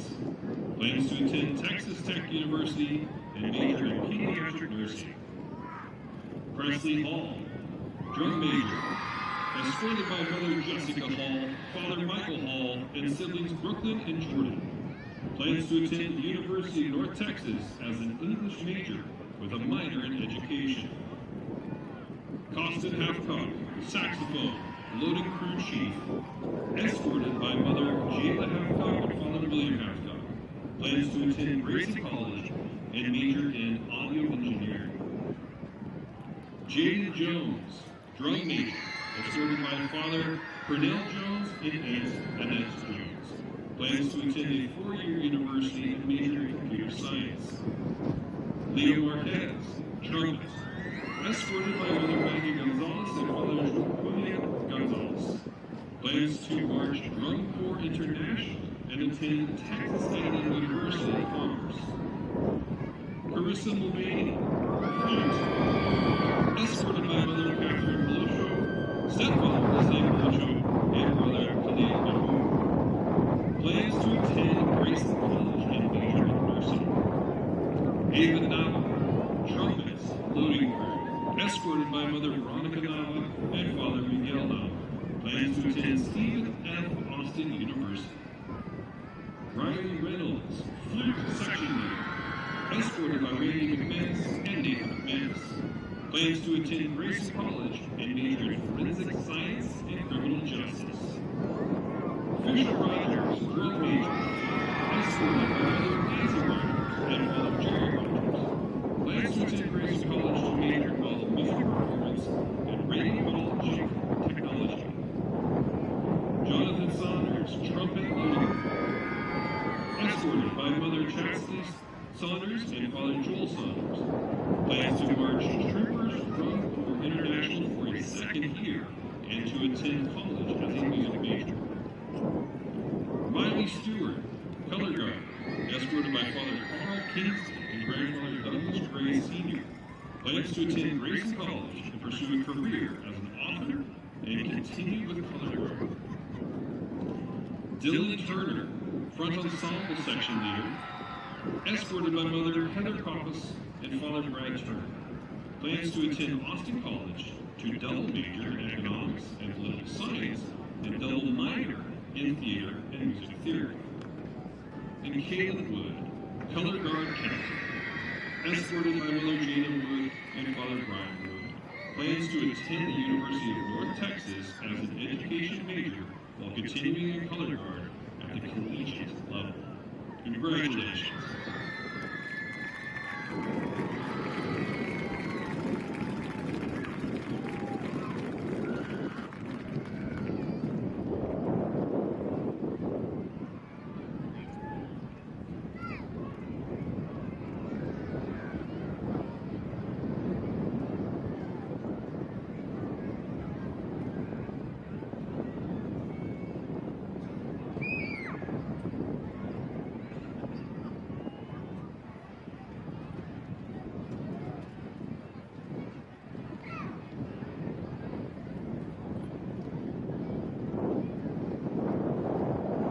And for the final recognitions of the night are journalism, broadcast, and publications students.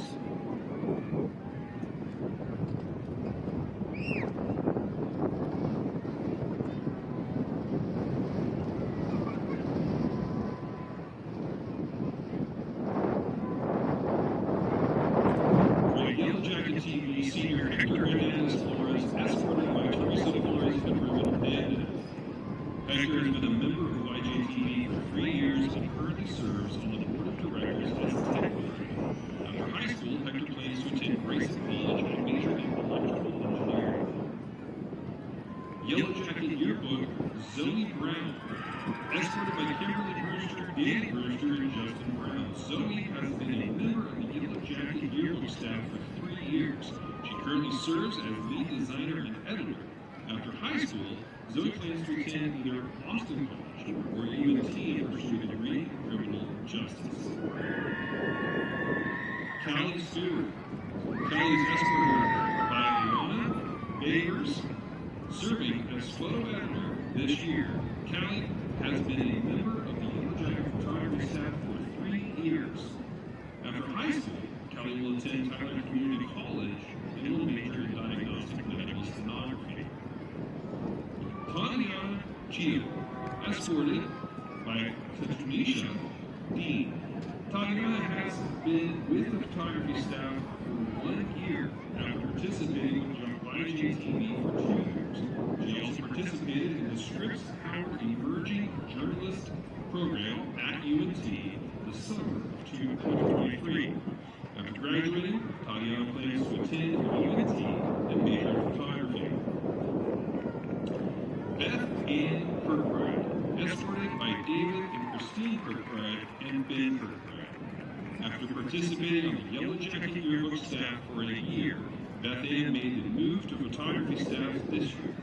After graduation, Beth Ann plans to attend Harding University, where she will study nursing. Ladies and gentlemen, give a huge round of applause to all of our seniors for the hard work they've done this year. Congratulations, each and every one of you.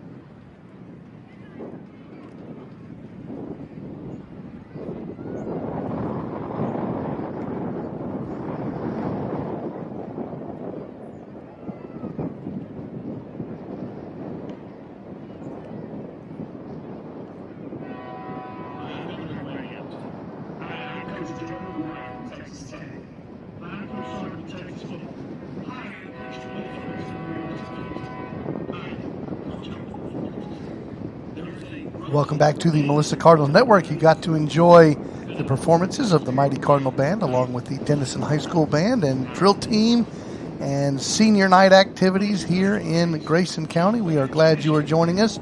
Trey Graham and Coach Kenny Deal joining you from Munson Stadium. As we said earlier, built in 1940. So it's a beautiful place. It just ain't quite the same as Coach Kenny Deal Stadium.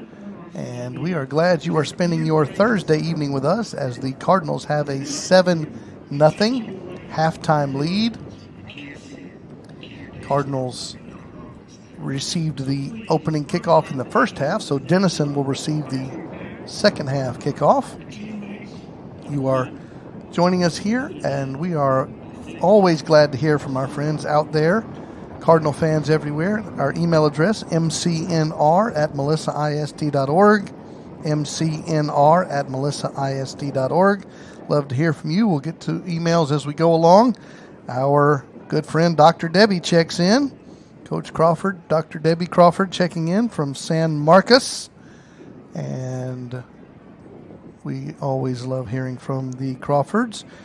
We have Rocky Dunn's grandparents, Tori and Norris Whitmore, checking in from California. We have Coach Hamilton's grandparents checking in from the great state of Washington, Jim and Gwen Benson. We have Leslie Reddick Farrell and Michael Farrell joining us from San Antonio, Texas. Go Cardinals. Go Army, beat North Texas, says Mrs.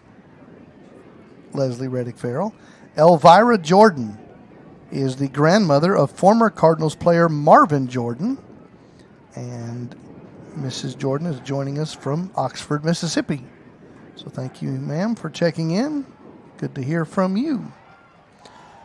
Our email address again, mcnr@melissaist.org. Coach, it was a low-scoring affair. Both defenses dominated. Cardinals were on the winning side of the scoreboard so far, 7-0. As we get ready to go, the Cardinals will be entering the field on the far side through their tunnel in just a moment. Your thoughts as we get ready for the second half? Yes, sir. Cardinals need to really shut down. The defense needs to come out and shut them down on the first drive, get the ball back, put together a consistent drive, put points on the board, and really take control of the second half. The longer you let Denison stay around in this game, they're going to continue to have hope. And then it really comes down to just one big play or one big penalty that can really turn the game. And so they really need to come out here in the second half and put some points in the second half, which they could not do last week. So hopefully the offense can get things turned around and get some continuity on the offense, would eliminate the penalties so they keep drives alive. There are 8 teams in action in our district this weekend. We have 9 teams in the district, and one is always on a bye. The top 4 teams will be making the playoffs. In our district, the Anna Coyotes are playing Frisco Liberty tomorrow evening, and Lovejoy's playing Frisco Memorial tomorrow evening at the Star. Frisco Independence and Prosper Walnut Grove are playing tonight, and then our game. So those are the 4 teams in our district, and it appears that Walnut Grove will be the district champs, their second season ever playing varsity football. Coach Allison has built a great program in a short time span, and if they take care of business tonight, as they should, they will be district champs, and Lovejoy will be the second place team in our district.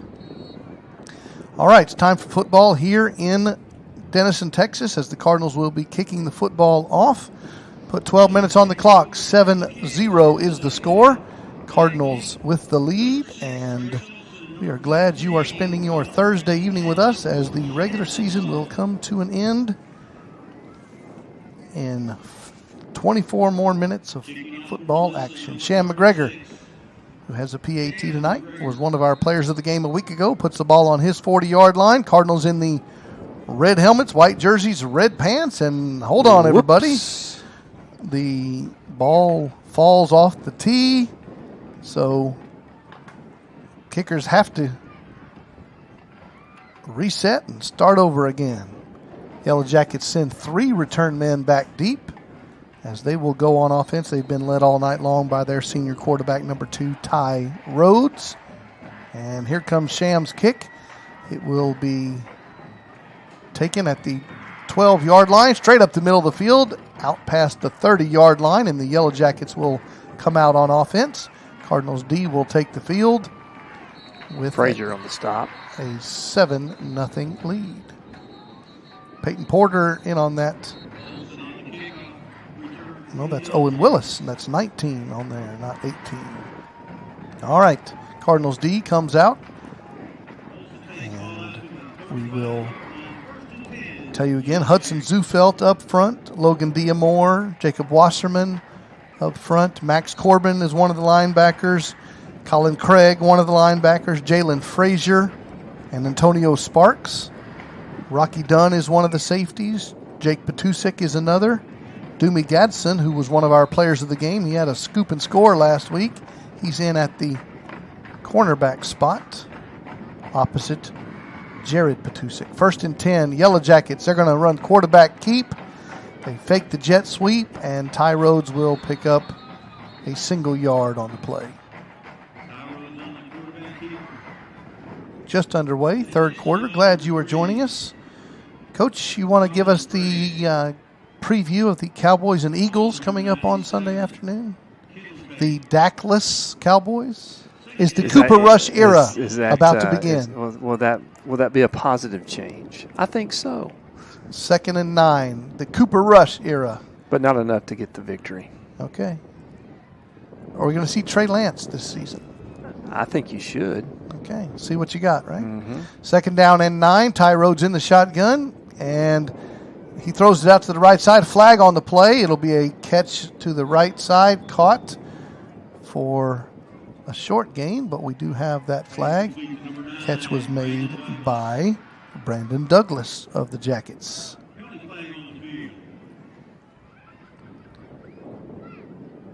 Dackless Cowboys. The question is, will he go on the IR? Could be a season ending. Yes, sir.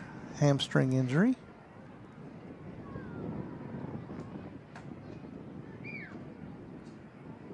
We have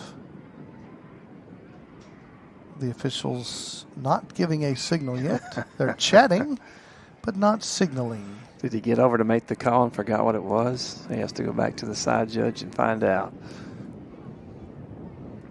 There's a lot to do when you have a white hat on. Decisions still yet to be made. It's 2nd down and 9. Wow. As we wait for the deliberations. Now he's visiting with quarterback Rhodes.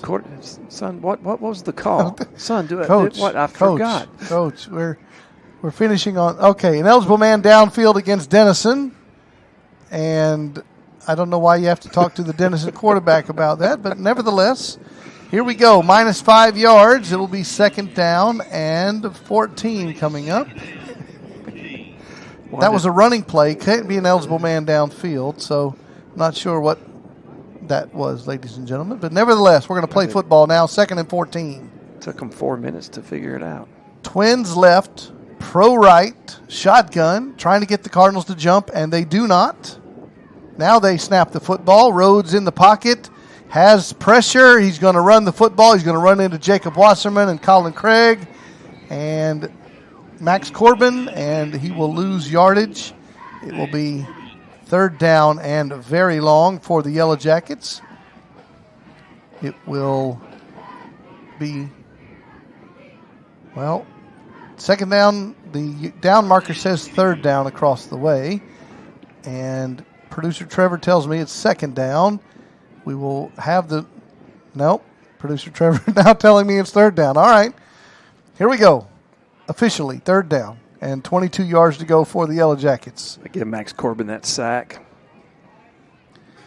2 minutes into this 3rd quarter. Twins right, split left. Rhodes takes the snap, has time, throws deep down the right sideline into traffic. It's going to be picked off by the Cardinals. Coming back at the 40, at the 30, at the 20-yard line. And going down right inside the red zone. Good play for the Cardinals. Nice job. Which Petusik was that? That was 8. That was Jake Petusik on the catch. Senior, Jake Petusik. Nice pick. Good return. Cardinals will take over. Short field for their offense, leading 7-0. Take over the possession at the Yellow Jacket 19-yard line. Noah Schuback at quarterback spot. He has 2 running backs next to him at the moment, Chinnamora and Bear Tabor. Split right is Jaden Poole on 1st down and 10. They're going to hand the ball to Bear Tabor. Gain of 4 yards on the play. And scoreboard tells us 9:21 to go. Well, 9:17. It went from 21 to 18, didn't it, on you? Yes, sir. Yes, sir. 2nd down and 6. It's been an interesting night here in Denison, Texas. 2nd down for the Cardinals. From the red zone, Schuback in the shotgun. And takes the handoff, throw it left. It's completed. Caught by Xavier Ramirez, who was a player of the game a couple of weeks ago when he had a punt return for a touchdown. And that catch will be made at the 9-yard line. 1st and goal, Cardinals.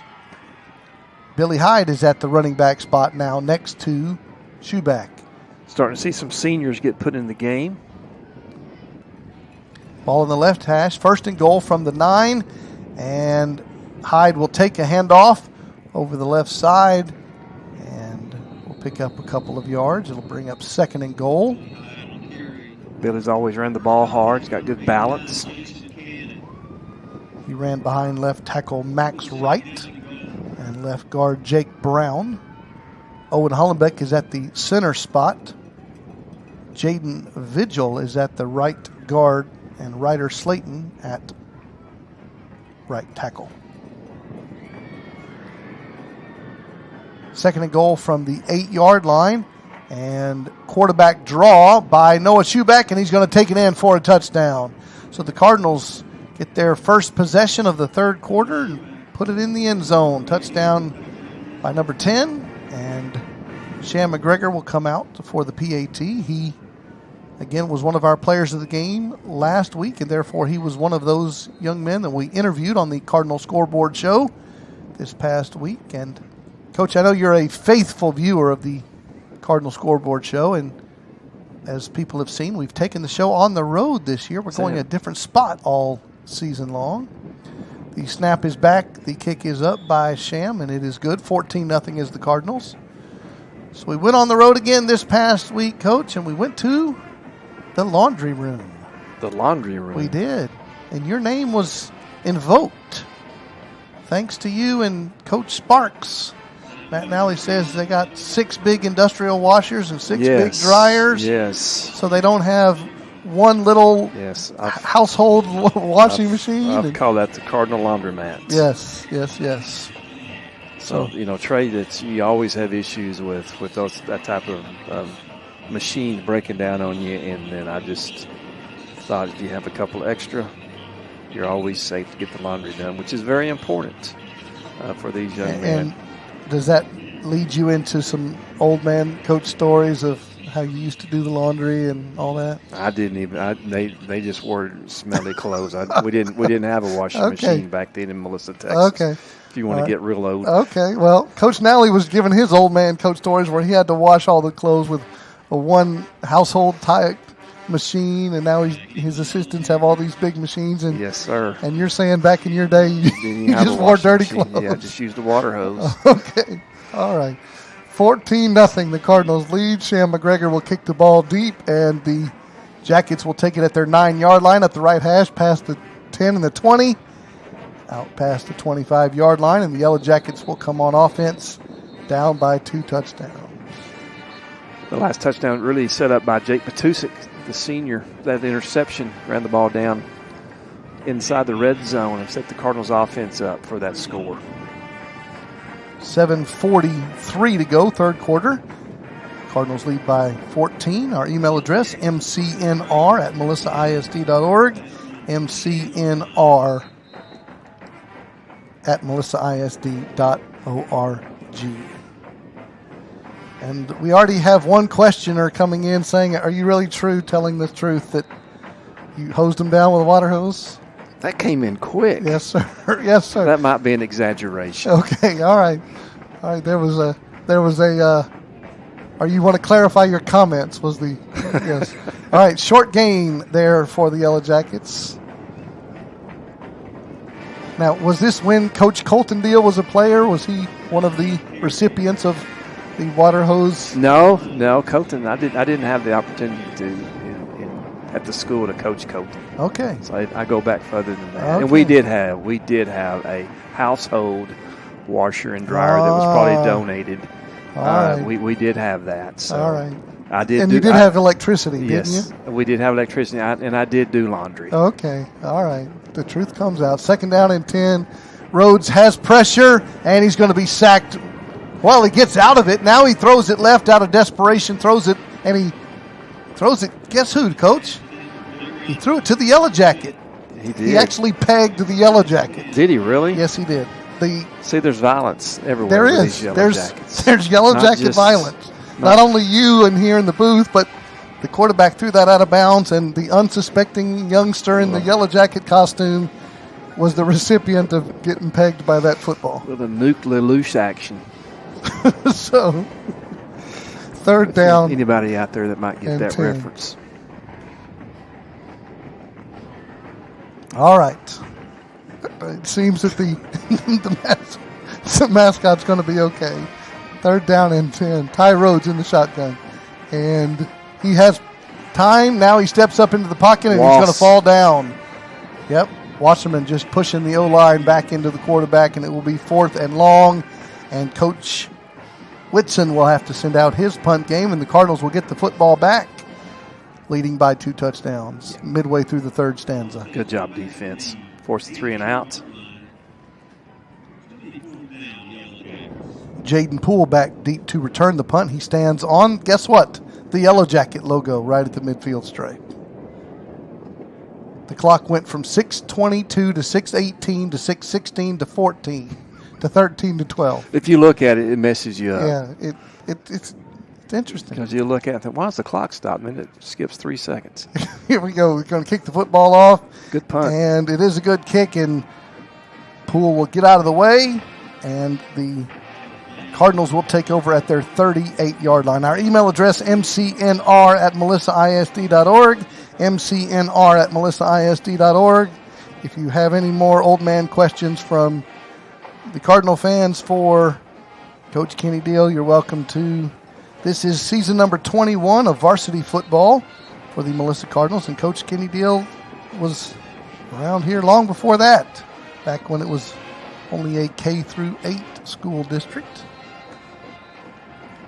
We'll say that this is a very nice stadium. Been remodeled. Got a nice video screen. Twins left, split right, high snap, throw it out to the left side, caught by Tyler Montgomery, and it will be a gain to the 42-yard line. Yes, sir. Big video board to our right to the south end zone. As we've said a number of times, stadium built in 1940.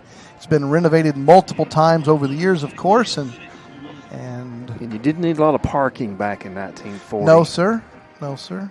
You didn't build it in the middle of a neighborhood either. Or I guess you did back then. Second down, and throw it out to Tyler Montgomery. It's caught.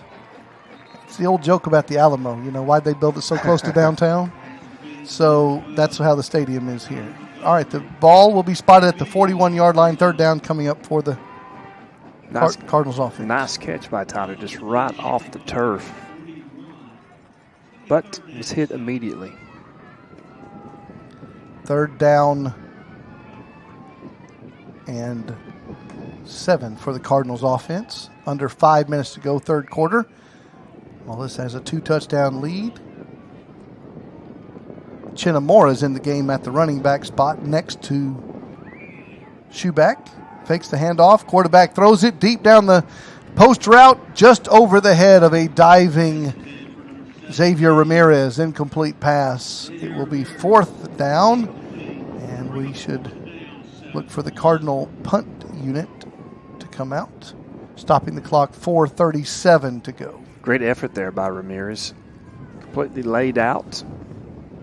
Just it's about 2 feet too short to get his hands on the ball.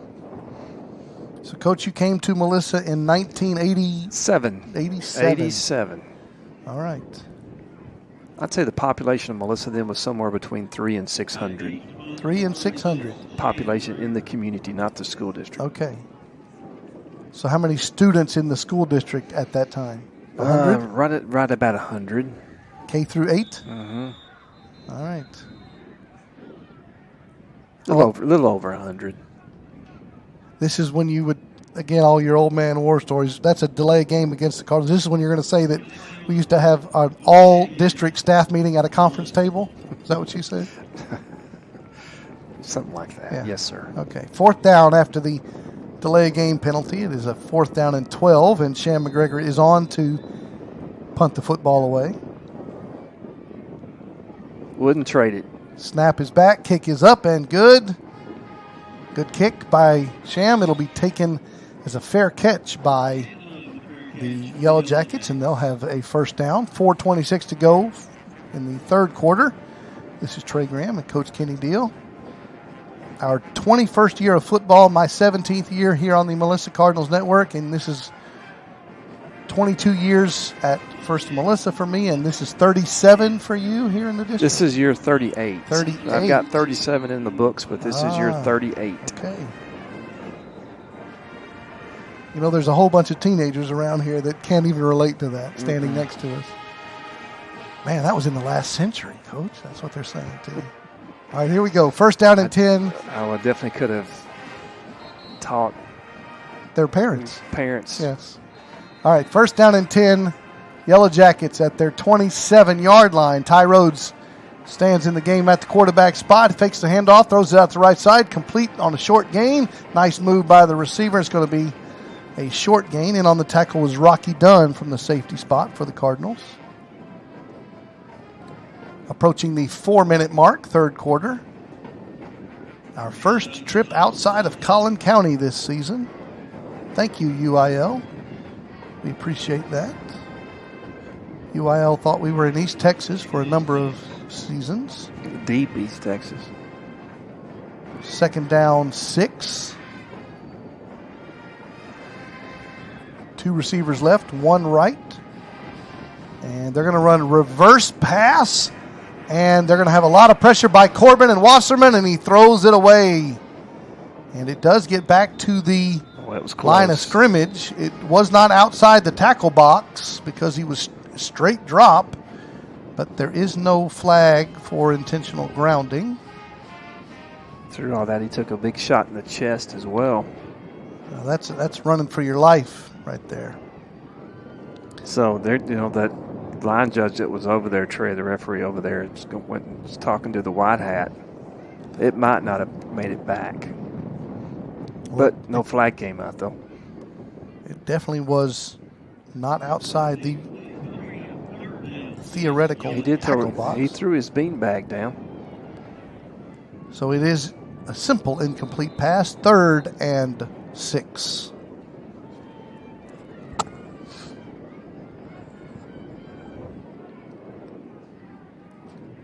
Going to run a draw play here, I think, Coach. Nope, they fake the handoff. They throw it out to the left side. It's going to be caught by Vaughn. And he's going to get a first down. They faked the draw play and threw the football. Cardinals starting to make some substitutions on defense.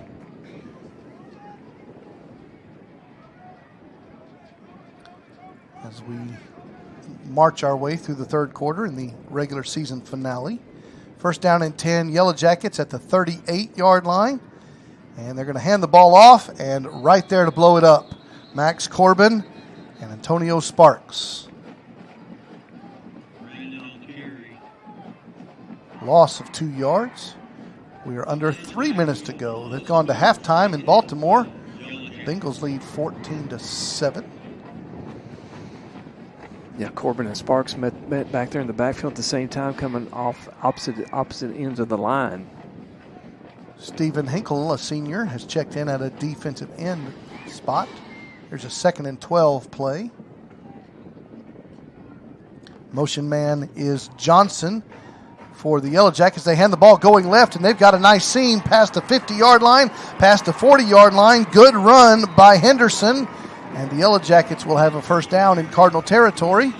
Their best offensive play of the night. Yes, sir. Took a big hit by Rocky Dunn, number 7, to get him out of bounds. New set of downs for the Yellow Jackets at the Cardinal 29-yard line. 2:20 to go until the end of the 3rd quarter. This is Trey Graham, Coach Kenny Deal on the Melissa Cardinals Network. Producer Trevor's here along with all of his crew members. 2 receivers left, 1 right. They're going to fake the handoff. Rhodes rolls left, has pressure, cuts it back. A big hit on Colin Craig. That's going to be a crackback block penalty against the Denison offense. Finally, Rhodes is taken down. But in today's world of football, you can't go from inside to out to block anybody. And Mr. Colin Craig was the recipient of such easy things. call. 2 flags came out. Hopefully it's over that same call and won't be an offsetting situation.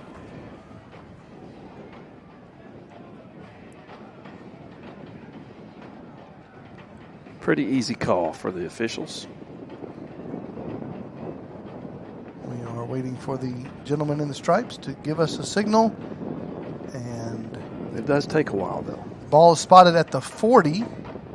So it was a -11 on the sack. And then we'll see what happens on the penalty flag. They're communicating with Matt Nally, Coach Nally, to see. Naturally, he's going to take this call, I would think. Personal foul, crackback block against the Yellow Jackets. So they should be walking in the southerly direction, and they are. And they will spot it at the Cardinal 44-yard line. It will be first down and 25. That's a live ball personal foul. Therefore, Coach Nally had to choose to accept it. A lot of times personal fouls are dead ball fouls. That was a live ball, so he can't take the down and the penalty. He takes the penalty. So it's first and 25. Twins left, motion man. Take the jet sweep, hand the ball off, and there's Rocky Dunn again from the safety spot. Yep. Big hitter. Colin Craig was also there at his ankles.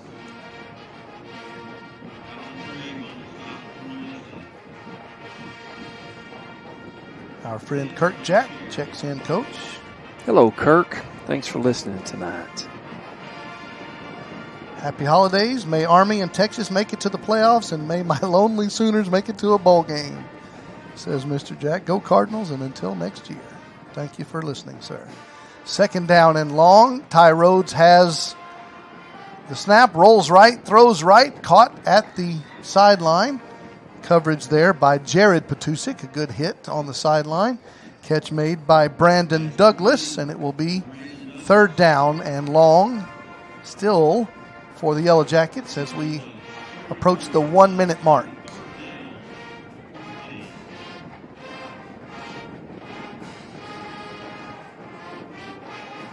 Third down and 14. Under 1 minute to go in the third quarter. Cardinals with a 2-touchdown lead here at Munson Stadium. Ty Rhodes chatting with the running back, Henderson. And they're going to run a jet sweep going left and going nowhere because Kendall Taylor says no mas. Yep, along with Sparks, Antonio, senior. So back them up to fourth and long. And outside of field goal range, it would be about 53 with the wind at their backs, though. Down by 2 scores. The Jackets do not have to run another play in the third quarter should they choose not to. I would think they'd want to throw it at the wind. Here comes 4th and 17. With 2 seconds, 1 second, they snap the football. As the third quarter clock expires, Ty Rhodes has all day. Now he rolls right. Flag comes in, and he throws it into traffic. It's going to be intercepted by the Cardinals. That's Max Corbin. He's got the return out to the 40 and the 50. At the 40, needs a block. At the 30, at the 20, one more block. 10-5, touchdown, Cardinals. We do have a flag on the play. I think it's going to be offensive holding, but we do have a defensive return, interception return for a touchdown by Max Corbin, who made a great He has a good run back. Very was. good. A couple of good cuts. Cardinals were disciplined. No illegal blocks. The last blocks came from the big defensive tackle in Jacob Wasserman. So we will await the official signal that was a penalty against the Jackets that Coach Nally will decline. There is no time on the third quarter clock. And so, as the Cardinals set up for a PAT, what will be officially known as an untimed down, if you speak referee. They're still going to have to discuss it for a little bit. It is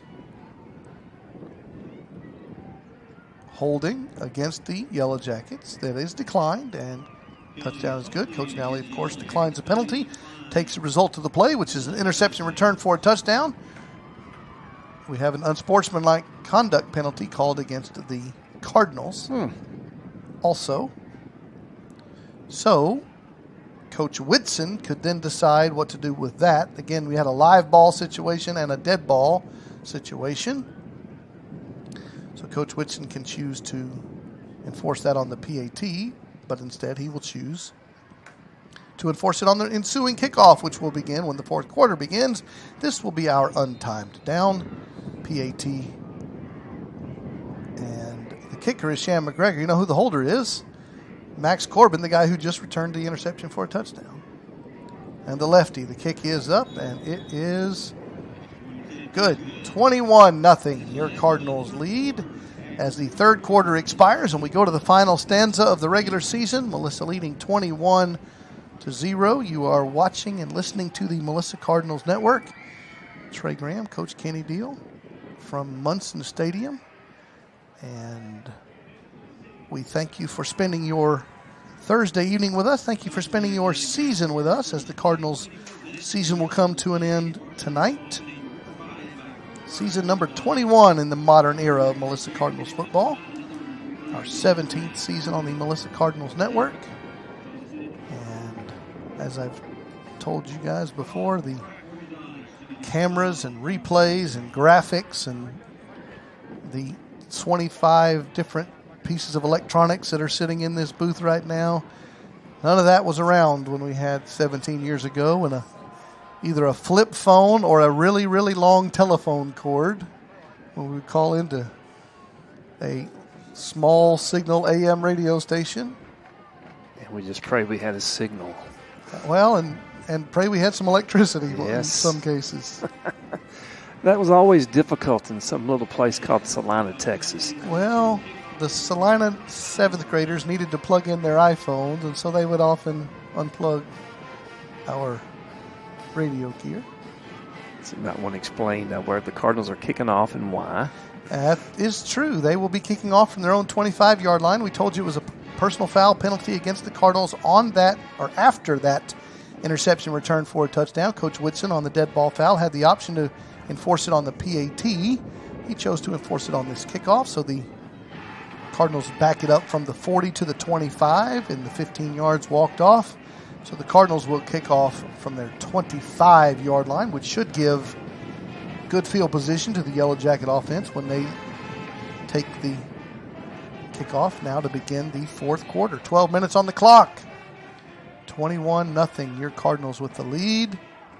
And it's going to be a line drive ground ball taken by the Jackets at their 30, out past the 40-yard line, and will run into the pile right near the midfield stripe, and it will be good field position for the Yellow Jackets as they come out down by 3 touchdowns. Right on the Yellow Jacket.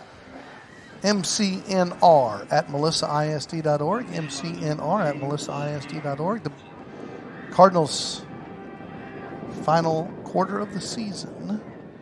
Dallas Cowboys are in action against the Philadelphia Eagles. The Dackless Cowboys. The Army Black Knights, if we mentioned that, they are on a 12-game winning streak, 8-0, undefeated. Ranked number 25 in the CFP College Football Playoff Poll. They will be in action on Saturday afternoon, 2:30 Central, 3:30 Eastern. Go Black Knights. Here we go. Trips left. One receiver right. First down and 10. Rhodes throws it left. It's going to be caught by Douglas, and he's going to be pushed out of bounds by Jake Patusik. Just underway here as we look back to a season that has had its ups and downs, of course, for the Cardinals, and began with the first game of the season, which was the first game ever against an out-of-state team. Little Rock Parkview came to Coach Kenny Deal Stadium for the first time the Cardinals have played a non-Texan team. High snap, fake the handoff. Ty Rhodes will keep it, and he'll get a first down to the Cardinal 39-yard line. Rocky down on the stop, tried to get a good strip on the ball. Could not get it loose. So the Cardinals, again, they began their season with the game against Little Rock Parkview. Here's first and 10. Rhodes is right, throwing it to the right. It's going to be caught for a short gain. Johnny Parker was he was on that, got a defensive snap on that last possession.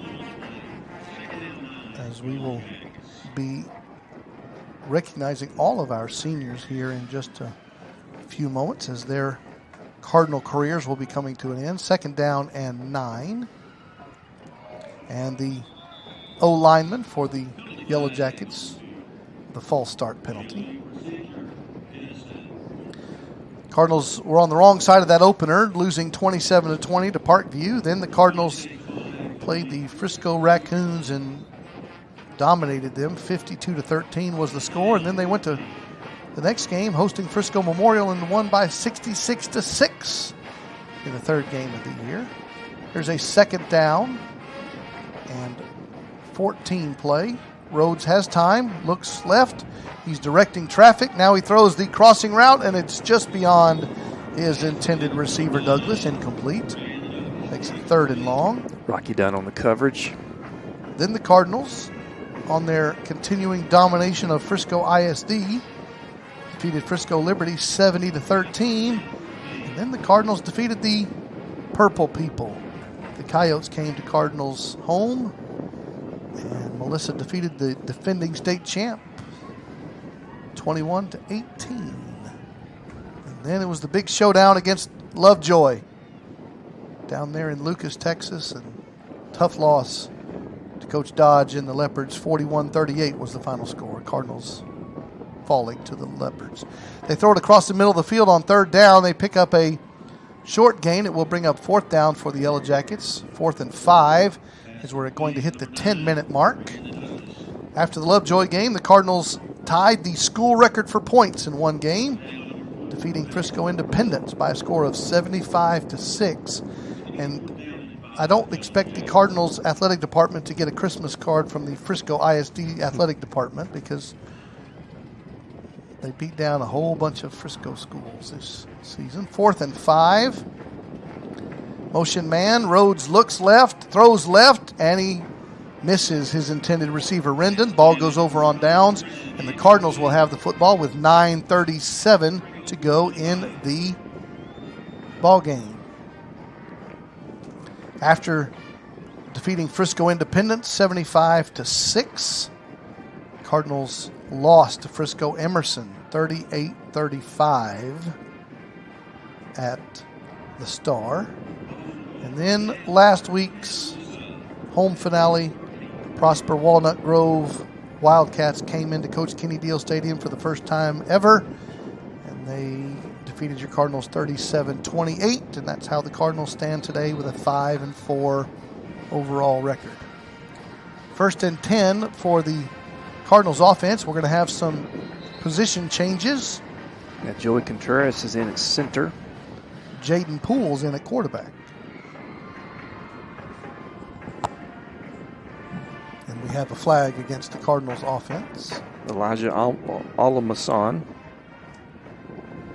is in at right guard. Chris Davis is in at a receiver spot. Billy Hyde is in at a running back spot.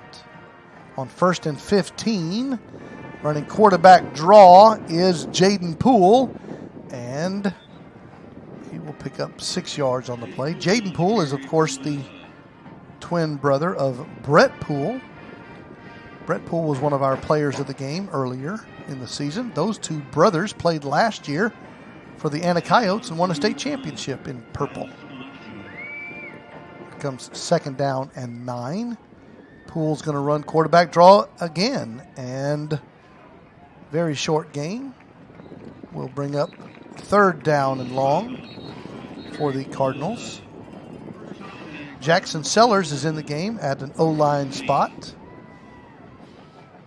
Xavier Ramirez at the split end on the right side, as the Cardinals getting a lot of players into the game, especially seniors here on the finale. 3rd down 8.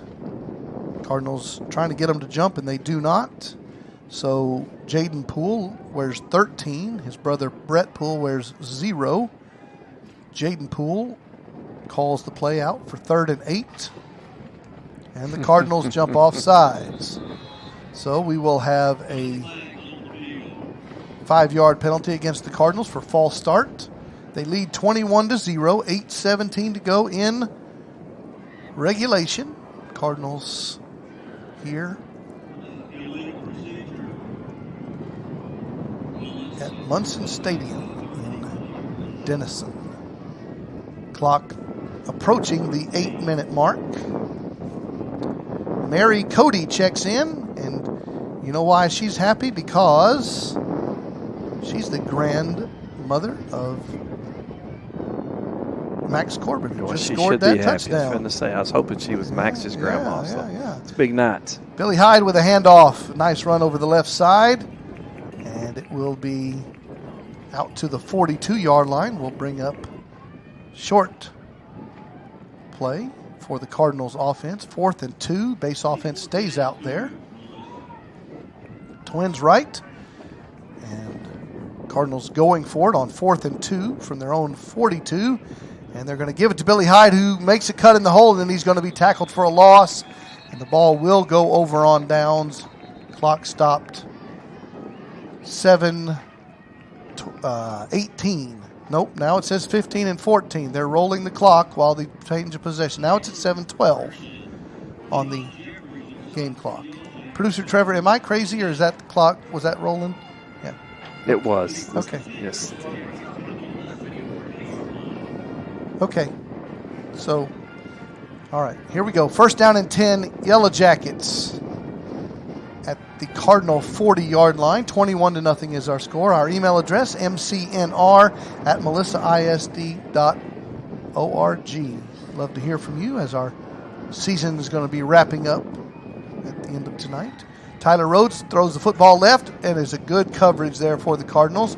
That's Doomy Gatson, our player of the week from last week, who knocks that ball away, incomplete, intended for Trace Olson. 2nd down and 10, and Rhodes remains in the game for Denison at quarterback. It's a good break there for Doomy.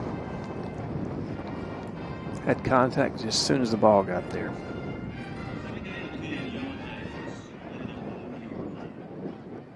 Second down and 10. Rhodes has the football at his 40 at the Cardinal 40-yard line, and he's going to fake the handoff, run quarterback draw, tries to turn the corner and is unable to do so. Owen Willis chases him down. Job by Willis. Will be 2nd down and long for the third down and long for the Yellow Jackets. Doomy Gadsden and Shan McGregor were our players of the game last week. We had them on the Cardinal Scoreboard show. And one of them told me their career goal, Coach, was to take our job. Okay. Who was that? That was Sham, the kicker. Wants to be a sports broadcaster. He wants to take my job.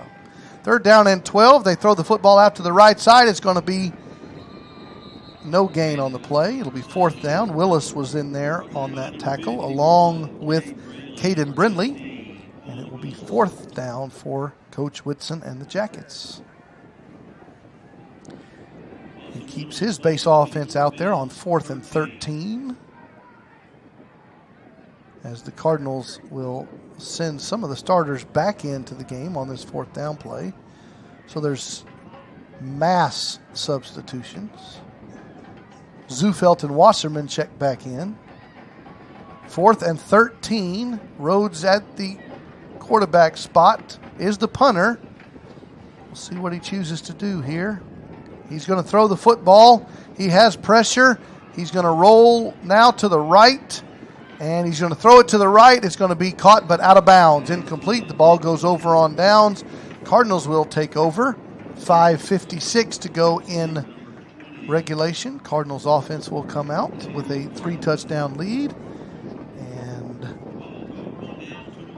We will continue to see a series of substitutions. We do invite you to join us at First Melissa. Make our church home your church home. Go to firstmelissa.com. Join us on Sunday mornings, 9 a.m. or 10:15 a.m. Jackson Sellers still at one O-line spot. Elijah Almazan is out there as well. Big Jake Brown came back in along with Ryder. Yeah, Ryder Slayton's out there. Here's 1st and 10. Billy Hyde's going to take a handoff going right. He'll pick up about 2 on the carry. Jaden Poole still in the game at the quarterback spot. Email address mcnr@melissaisd.org. Twins right and tight end to the right. And Poole has a 2nd down and 8. He's going to throw the football. He rolls to his right, throws it to the tight end Carter, who makes the catch. It will be a 1st down into plus territory. Good catch by big number 82, and the Cardinals have a new set of downs. Jaden Little's playing receiver as well, number 88. Gavin Carey is playing receiver on the split in on the left side. 1st and 10 from the 43, and the ball is going to be called dead. Flag on the play. False start against the Cardinals.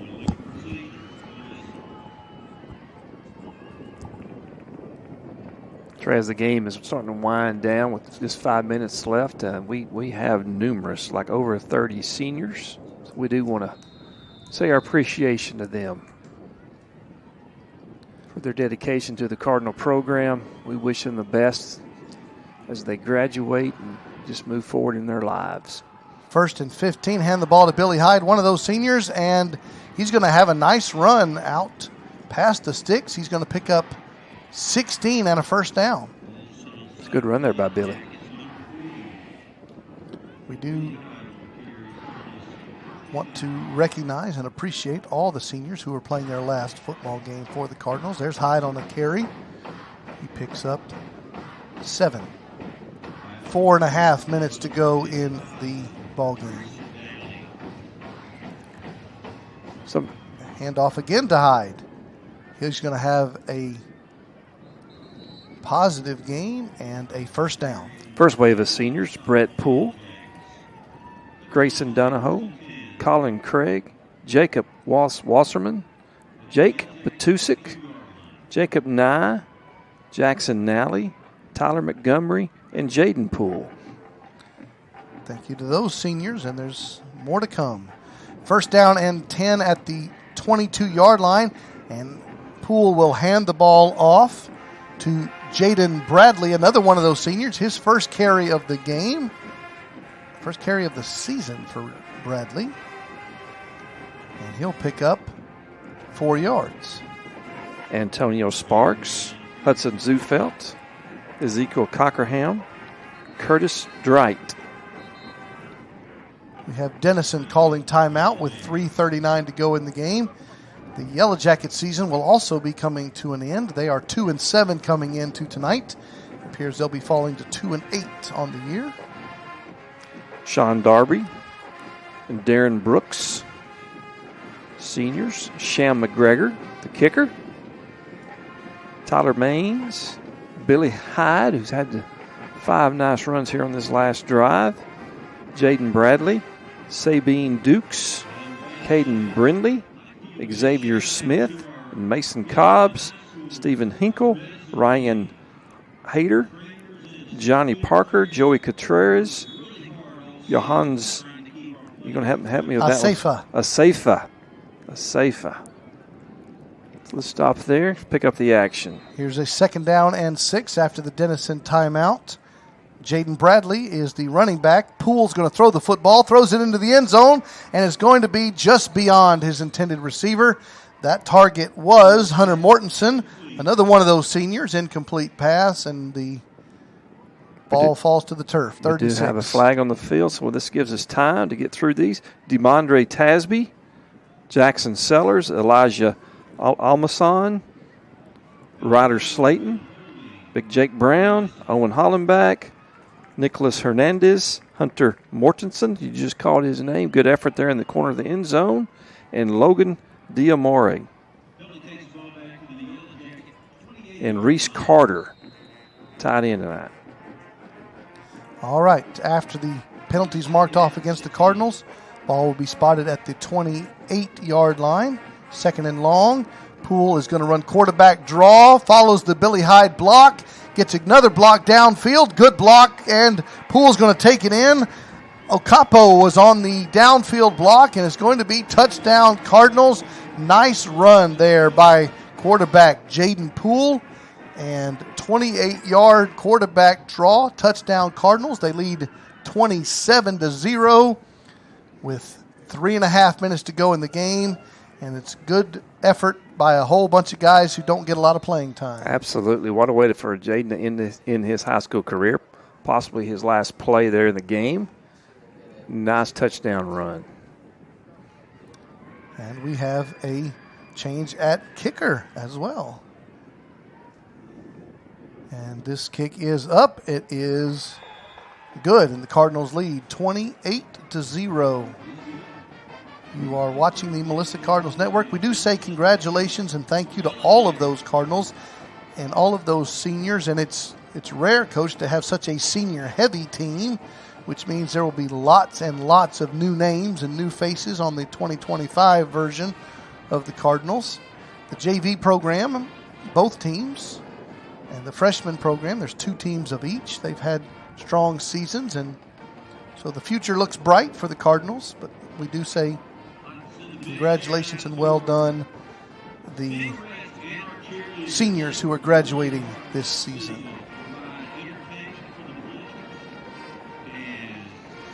Yes, sir. We do wish them the best. This is this group here I've definitely got to see grow up from kindergartners to seniors, a good portion of them, and it's just been just an awesome experience to watch them mature and grow. And again, we do wish them the very best success and stay dedicated in the classroom and finish off their senior years. Sham will kick the ball off from his 40-yard line, kicks it down to the 10-yard line where the Jackets will bring it back past the 25, trying to turn the corner, out past the 35-yard line. Good return by Shandon Love, and the Jackets will take over. 3:13 to go in the ball game. Cardinals leading 28-0. Remember, Melissa came in tonight averaging 45 points per game, and they are a little shy of that as we stand here. However, they came in allowing 22 points per game, and they're pitching the shutout right now. Hunter Mortensen on that last special teams tackle.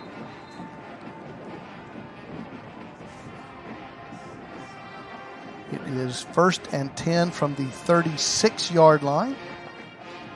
And Rhodes, the quarterback, is a senior for Denison. He stays in the game.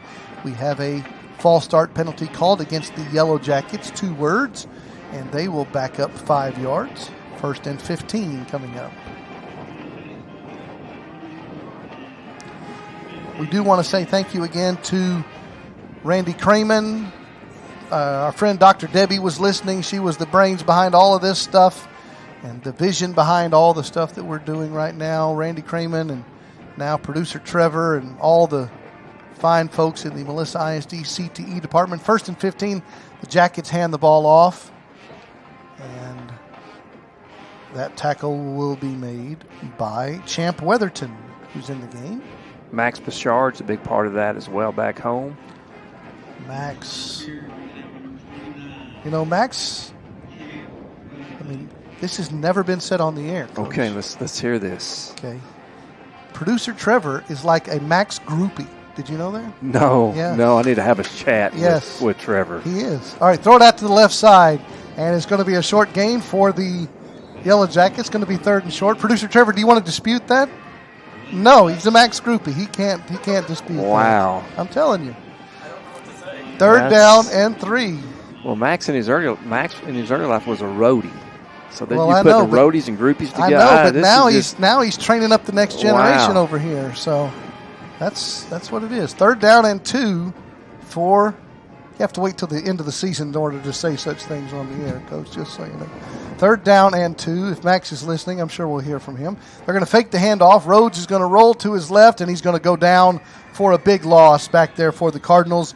Caden Brindley was in on that tackle, as was Jaden Bradley. Good job by the young underclassmen.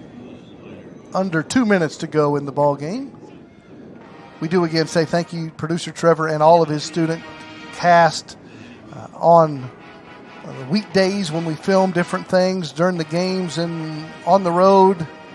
And Coach, nobody knows how many hours Producer Trevor puts in hauling all this gear around. We always talk about the band, how they have a whole bunch of stuff. Well, Producer Trevor's competing with the amount of stuff that they haul around. They start loading up early on Thursdays or Friday afternoons, and we did make a comment after that very quick first half that just took place a little under an hour, which is pretty rare in high school football. And I said, you might even get home before midnight tonight. And so that's something very rare for him to get home in the wee hours. So 2 to 3 hours of setup time and prep time prior to each ball game. And is that the same number to tear it down? 2 to 3 hours at the stadium, and then an hour and a half. 2.5 hours, he says, at home, packing it all up, and then an hour and a half or 2 hours when he gets here to set it all up. And then he's got to tear it all down and take it back home. So thank you to all the great CTE folks. It's a punt time for the Yellow Jackets, and they're going to get this ball away, and the Cardinals will let it bounce, and the Yellow Jackets will down it near the 47 of the Cardinals. 1:40 on the game clock, 100 seconds left in the regular season. The Cardinals will finish the regular season with a 6-4 record. I told you that Matt Nally in his 6 seasons entering tonight had a coaching record of 57-18 as the head coach of the Cardinals. He's won 76% of his games coming into tonight, and he's going to get a win here in the season finale. Can add another one in the ledger. Trey, could you look up? Can you get Dallas Morning News stats? How many yards did Bear have? Well, just a moment. Just a moment. Okay, they're going to hand the ball to Billy Hyde, and he's going to take it to the midfield stripe as we're going to hit 90 seconds to go. His running back coach was asking.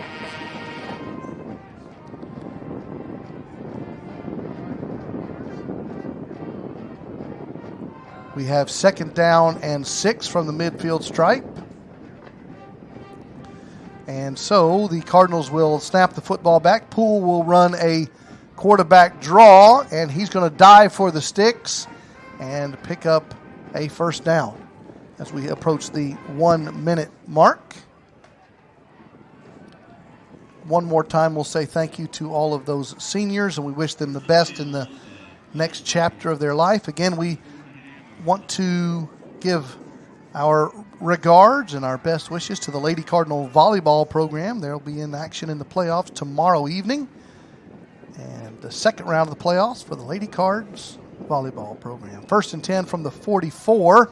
Poole's going to throw the football. He throws it post route down the middle of the field for Mortensen. Incomplete pass. And it'll fall to the turf, stopping the clock with 43 seconds to go.